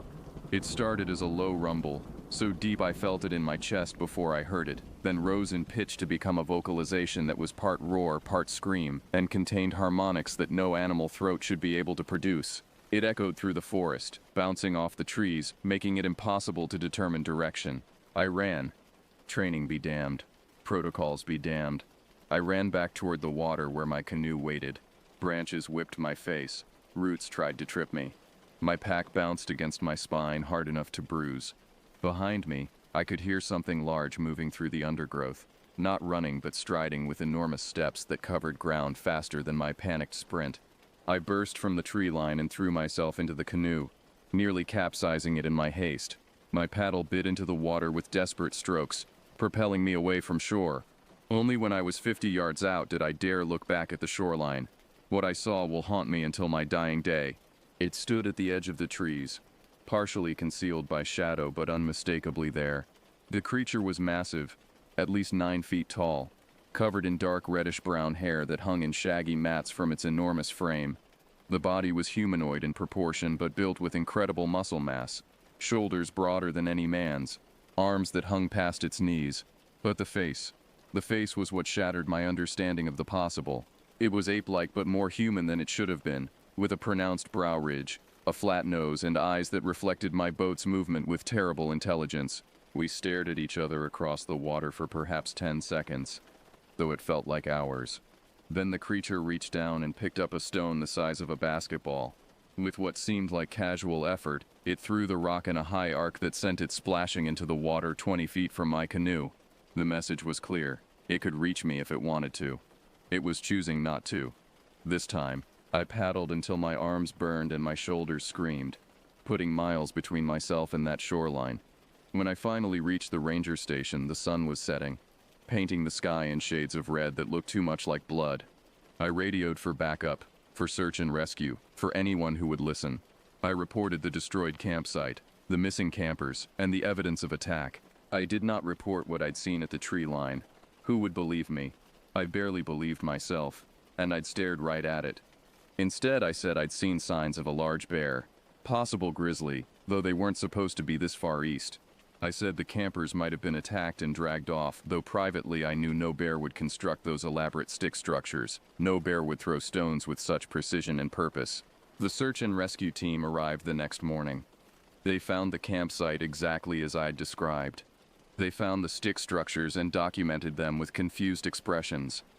They searched for 3 days and found nothing else. No bodies, no blood trails, no trace of Nathan Connor or Harrison beyond that one piece of torn jacket. The case was eventually classified as missing persons, presumed dead, possible bear attack. Their families would never know the truth, but I knew. I'd seen it. The creature that Native American tribes called Bigfoot, that researchers termed Sasquatch, that skeptics dismissed as hoax and hysteria. It was real, it was territorial, and it had marked this forest as its hunting ground long before any ranger had set foot here. Those stick structures were boundaries I'd crossed, warnings I'd ignored, and now I understood with horrible clarity why the previous ranger had left so abruptly, why his hands had trembled when he handed me the station keys, why he'd looked so old despite being only 45. Some knowledge changes you. That night I sat in my station and wondered if I should quit, if I should leave this forest and never return.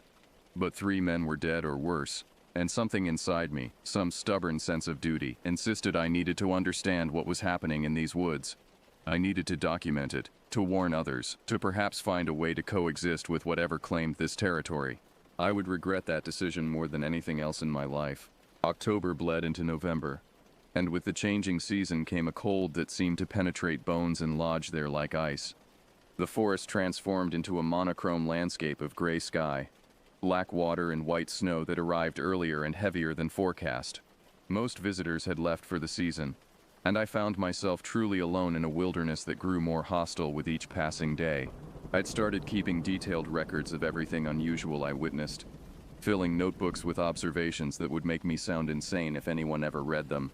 The stick structures appeared with increasing frequency, growing more elaborate and appearing overnight despite the fact that I would have heard someone moving through the frozen forest. I'd find them on my patrol routes, massive constructions that would take hours to build, positioned in places I'd walked past just the day before. The tracks continued too. Not just the canine prints I'd found in September, but now the massive humanoid impressions of what I'd come to reluctantly accept was a Sasquatch, along with something new that made the other discoveries seem almost comforting by comparison.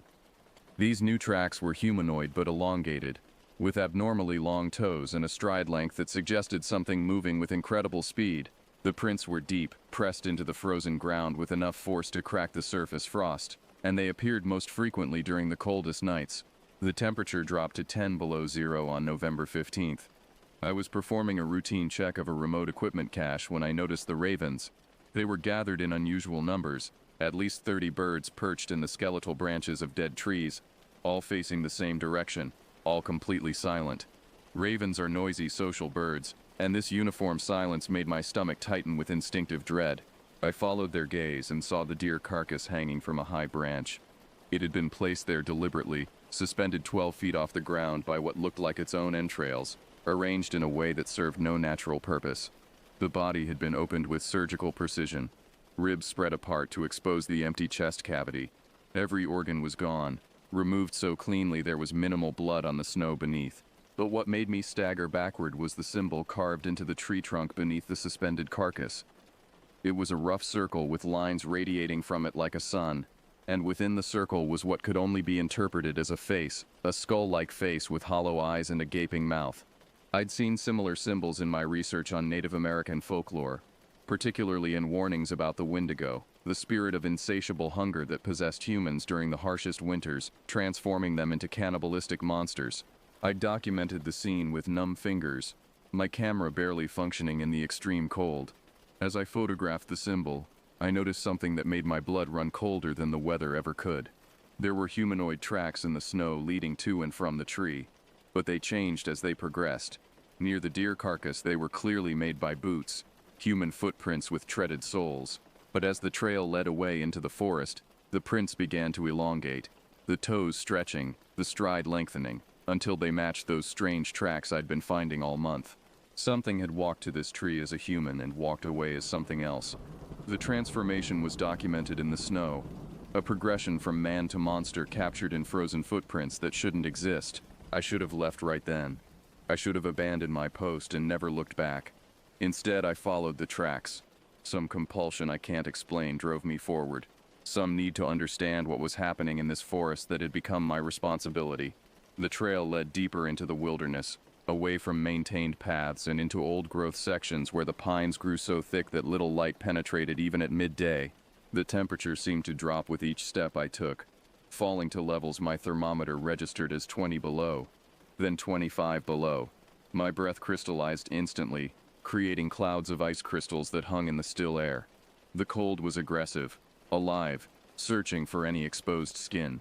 My face ached despite my balaclava. My fingers burned despite 2 layers of gloves. Then I smelled it. Not the dog smell or the musky Sasquatch odor, but something far worse.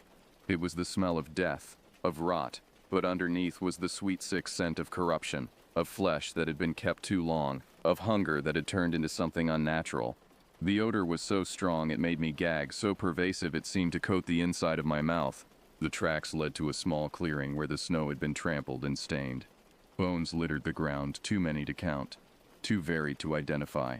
Some were clearly animal, elk ribs and deer vertebrae, but others were longer, thinner, with joint structures that made my mind recoil from recognition.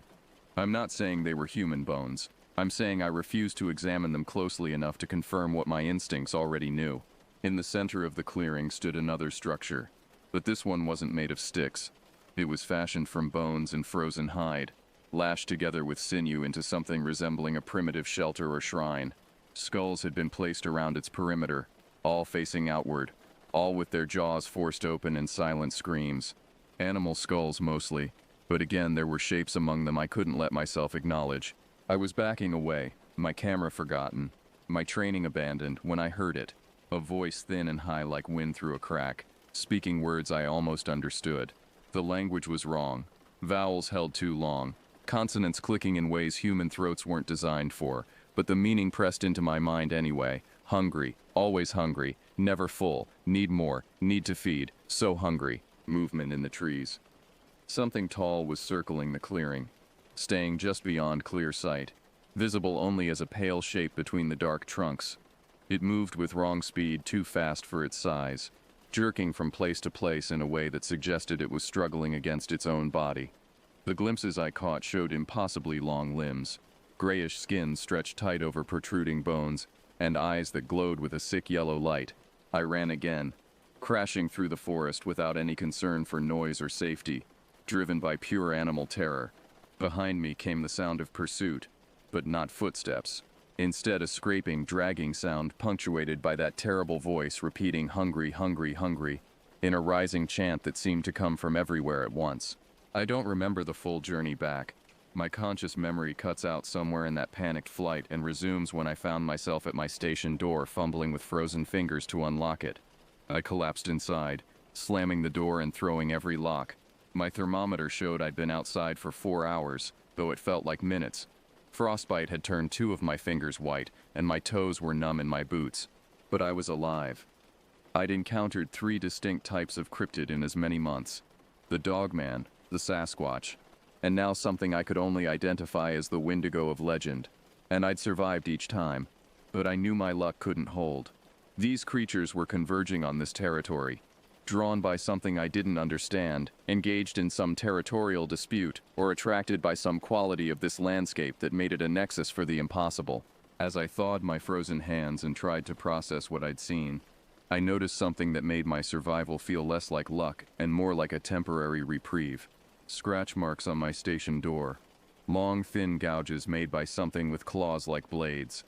They hadn't been there that morning.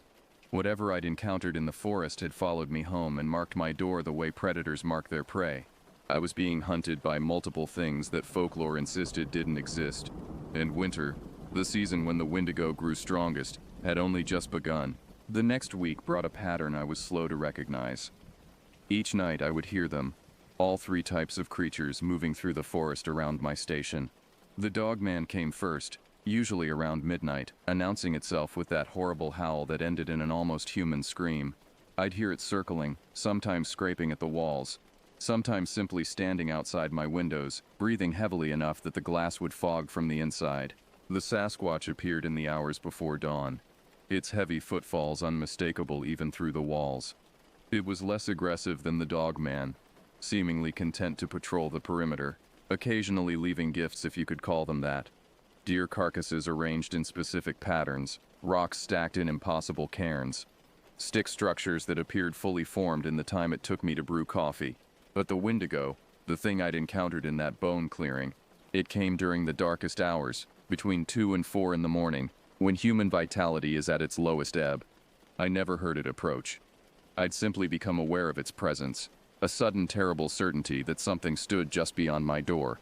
Something that radiated cold and hunger in waves I could feel through the walls. On those nights, my breath would mist inside the heated station, frost forming on the windows from the inside, and that whispering voice would scratch at my consciousness. Let me in. So hungry. Let me in. You look warm. Let me in. I need to feed. I stopped sleeping. Coffee and fear kept me awake through the long northern nights. My pistol in one hand and my video camera in the other, documenting sounds I couldn't explain to anyone who hadn't experienced them.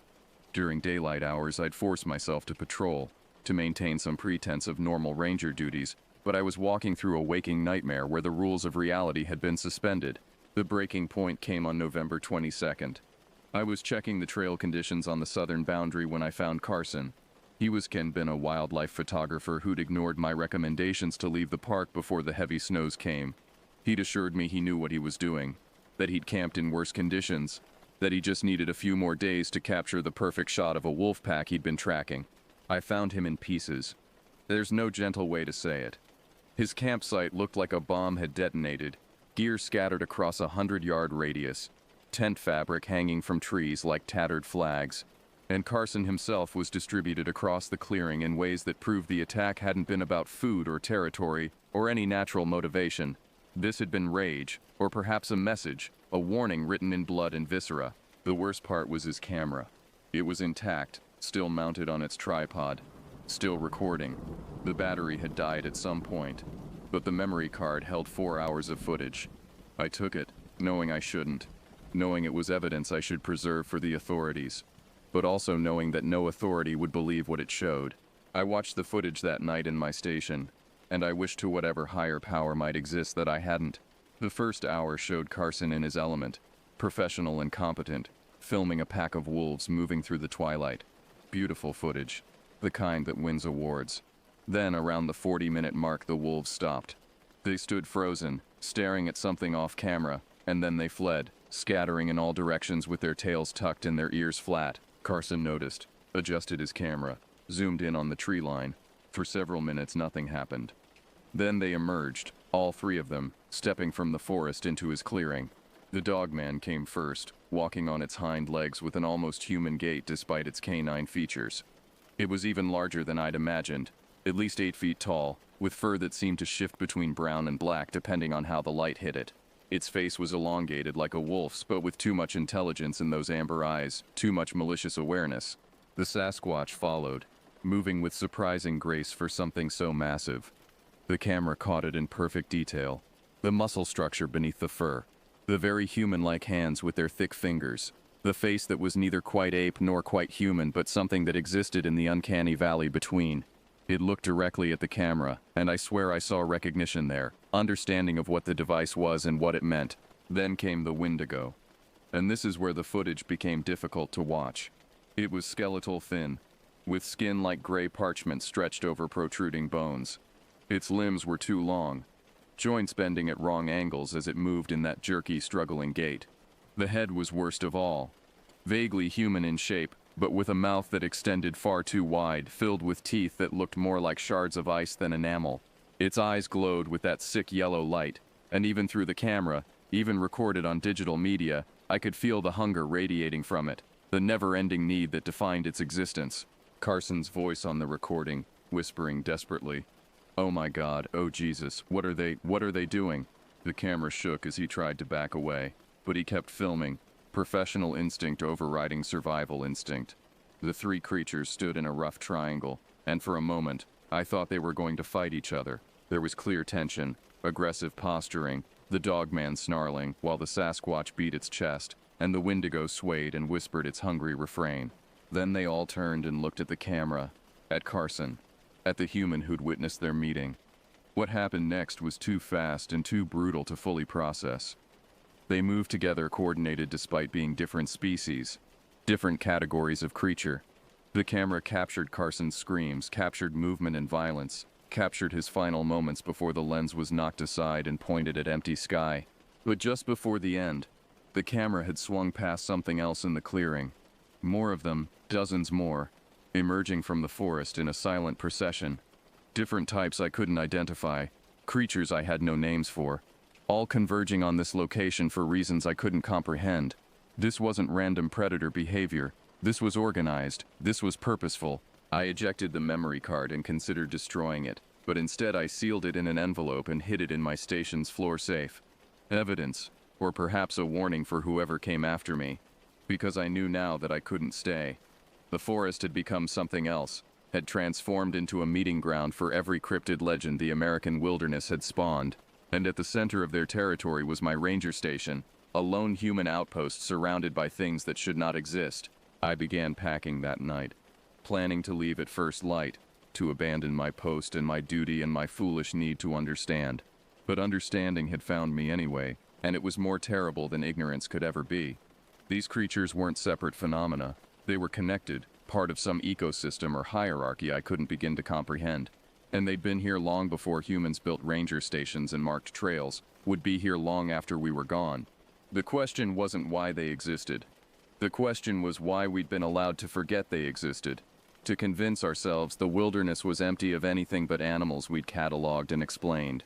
Every missing hiker, every unexplained disappearance, every story dismissed as hoax or hallucination, all of them suddenly took on new and horrible meaning. I didn't make it out at first light. I didn't make it out for another 3 weeks. Because that night, as I packed my bags and prepared to flee, they came for me. All of them, together. And what happened in those final hours in the Superior National Forest broke something fundamental in my understanding of what was real and what was possible. They arrived as a storm moved in from the north. The kind of blizzard that turns the world into a white void and makes survival itself an act of defiance. The temperature plummeted to 40 below, cold enough that breathing felt like inhaling glass shards, cold enough that exposed skin would freeze solid in minutes. I was sealing my last box of belongings when the power died, plunging the station into darkness lit only by my emergency lantern and the pale glow of snow through the windows. The howl came first, closer than it had ever been. So close I could hear the vocal mechanics of it. The way it started deep in a chest cavity too large for any normal canine. It was answered by another howl, then another. A chorus of dogmen surrounding the station in a perimeter I couldn't hope to breach. Through the window, I caught glimpses of them. Shadows that moved with wrong fluidity. Eyes that reflected my lantern light in shades of amber and red. Then came the Sasquatch. Not one but multiple individuals, their weight making the frozen ground tremble as they approached. They weren't trying to hide anymore. I could see them clearly in the reflected snowlight.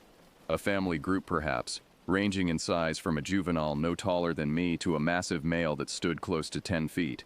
They took up positions between the dogmen, forming a secondary ring, and they began to vocalize, deep whooping calls that resonated in my chest.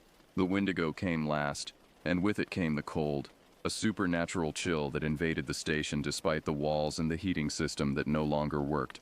Frost raced across the inside of the windows, forming patterns that looked disturbingly like reaching hands, like grasping fingers. That whispering voice filled my head, no longer muffled by walls, speaking directly into my consciousness. We've been waiting, so patient, so hungry. You've seen us, you know us, you cannot leave. I understood then that this had never been about random encounters.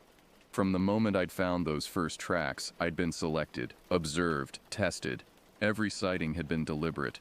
Every evidence left for me to find had been intentional. They'd been teaching me, showing me their existence, preparing me for this moment when all pretense would fall away and I'd have to face the truth. I wasn't the observer studying unknown creatures. I was the specimen being examined by intelligences far older than human civilization. The door began to rattle. Not from wind, but from something testing its strength, probing its weaknesses. I backed away, my pistol raised in shaking hands, though I knew the weapon was inadequate. What good is a 9mm bullet against creatures that shouldn't exist, that defied every law of biology and physics I'd been taught? The door shook harder, hinges groaning, and I heard wood beginning to splinter. "What do you want?" I screamed, my voice breaking with terror and exhaustion. "What do you want from me?" The answer came not in words but in images that flooded my mind, downloaded directly into my consciousness by methods I couldn't comprehend. I saw the forest as they saw it, not as wilderness but as home, as territory held for millennia against the encroachment of human civilization. I saw the ranger stations and trails and campsites as we would see tumors, as invasive growths that needed to be contained or removed. I saw their society, if you could call it that, a complex hierarchy spanning multiple species of cryptid creatures. The Sasquatch were the guardians, the keepers of the deep wilderness, peaceful until threatened but formidable when roused. The dogmen were the hunters, the enforcers, dealing with threats and maintaining boundaries. And the Wendigo, God help me, the Wendigo were the judges, the executioners, dealing with those who crossed lines that couldn't be uncrossed. I saw what had happened to the missing campers, to Carson, to every person who'd vanished in these woods over decades. Some had been killed quickly, threats eliminated efficiently. Others had been taken, carried deep into the wilderness to places humans never ventured. And what happened to them there, the vision wouldn't show me clearly. though I caught impressions of transformation, of humans exposed to something that changed them fundamentally, and I saw what they wanted from me. Not my death, though that would come eventually if I stayed. They wanted me to leave, to carry the message, to warn others that these places belonged to them and always had. They wanted a herald, someone who'd seen and survived and would spread the truth that the wilderness wasn't empty, wasn't ours to claim, that humanity shared this continent with beings we'd tried desperately to forget. The door exploded inward, torn from its hinges by strength no single creature should possess. Wind and snow howled into the station, extinguishing my lantern and plunging everything into darkness. I fell backward, hitting the floor hard, my pistol clattering away into the shadows. Through the doorway came the shapes, indistinct in the swirling snow, but unmistakably there, unmistakably advancing. I'm not proud of what happened next. I broke. Completely and utterly. I broke. I curled into a ball on the floor and screamed, rationality abandoning me as I faced the absolute impossibility of my situation. These weren't hallucinations or misidentified animals or products of stress and isolation. They were real. They were here, and I was going to die in this remote station with no one to hear my final moments. But I didn't die. Strong hands, huge hands covered in coarse fur, grabbed me and lifted me as easily as I'd lift a child. I felt myself being carried out into the storm, into cold that should have killed me instantly. The world became a blur of white and shadow, of impossible movement through terrain that should have been impassable. I was being taken somewhere, transported by creatures that moved through the blizzard as easily as I'd walk down a paved street. When the movement stopped, I was set down on frozen ground inside what appeared to be a cave. The space was illuminated by some form of bioluminescence, fungi or bacteria that glowed with pale green light, showing me that I wasn't alone. The cave was filled with them, dozens of cryptids of various species, all watching me with expressions I couldn't read on faces I couldn't properly comprehend. The largest Sasquatch approached me, moving with deliberate care, and I noticed it carried something. My backpack, the one I'd packed for my escape, retrieved from my destroyed station. The creature set it down in front of me gently, then backed away.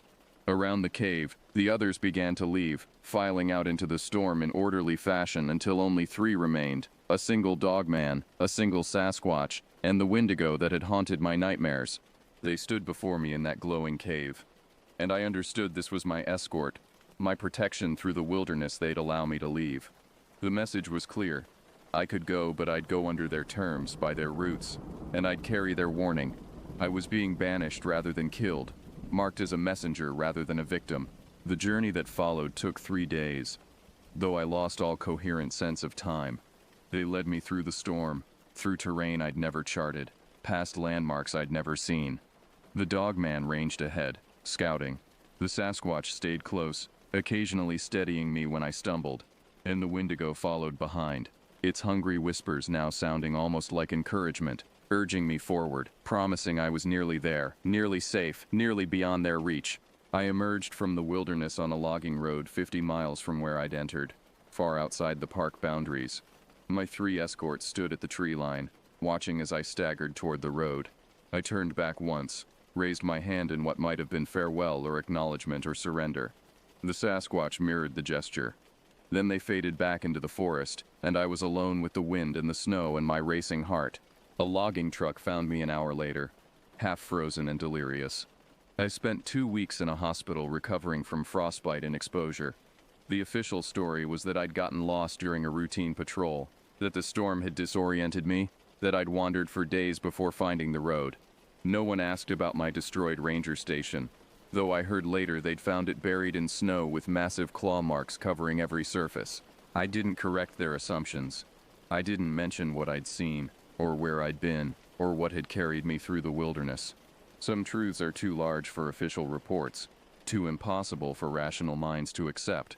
Instead, I submitted my resignation from the Park Service, citing personal reasons, and moved 3 states away to a place where the wilderness was contained, where trees grew in managed lots, and wildlife meant squirrels and rabbits. But I kept my promise. I became their herald, their messenger, spreading the warning in ways that couldn't be dismissed as conspiracy or madness.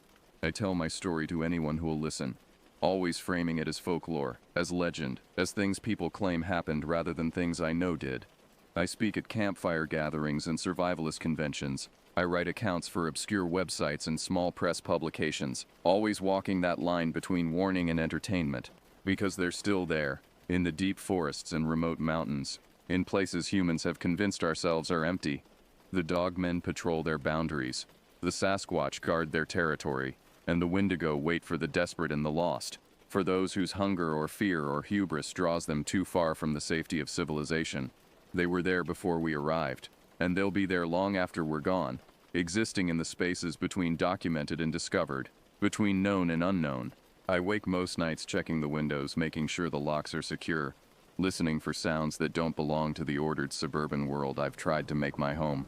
Because I know the truth now, the terrible truth that folklore and legend have been trying to tell us for centuries. The wilderness is not empty, the forests are not ours, and the things that walk in the deep places have been watching us far longer than we've been watching them. This account will be published after my death, distributed to researchers and investigators who seek answers to the questions I once asked. To anyone reading this, to anyone who thinks they might venture into the remote wilderness areas of North America, understand this: you're not entering empty territory, you're entering their home. And if you're very lucky, they'll simply watch you pass through and let you leave again, marked by the memory but otherwise unharmed. But if you're not lucky, if you stumble into the wrong place at the wrong time, if you see what you're not meant to see, and know what you're not meant to know, then you'll face the choice I faced: become their messenger, or become their next victim. There is no third option. There never was. The wilderness remembers what we've forgotten, and it's still keeping score.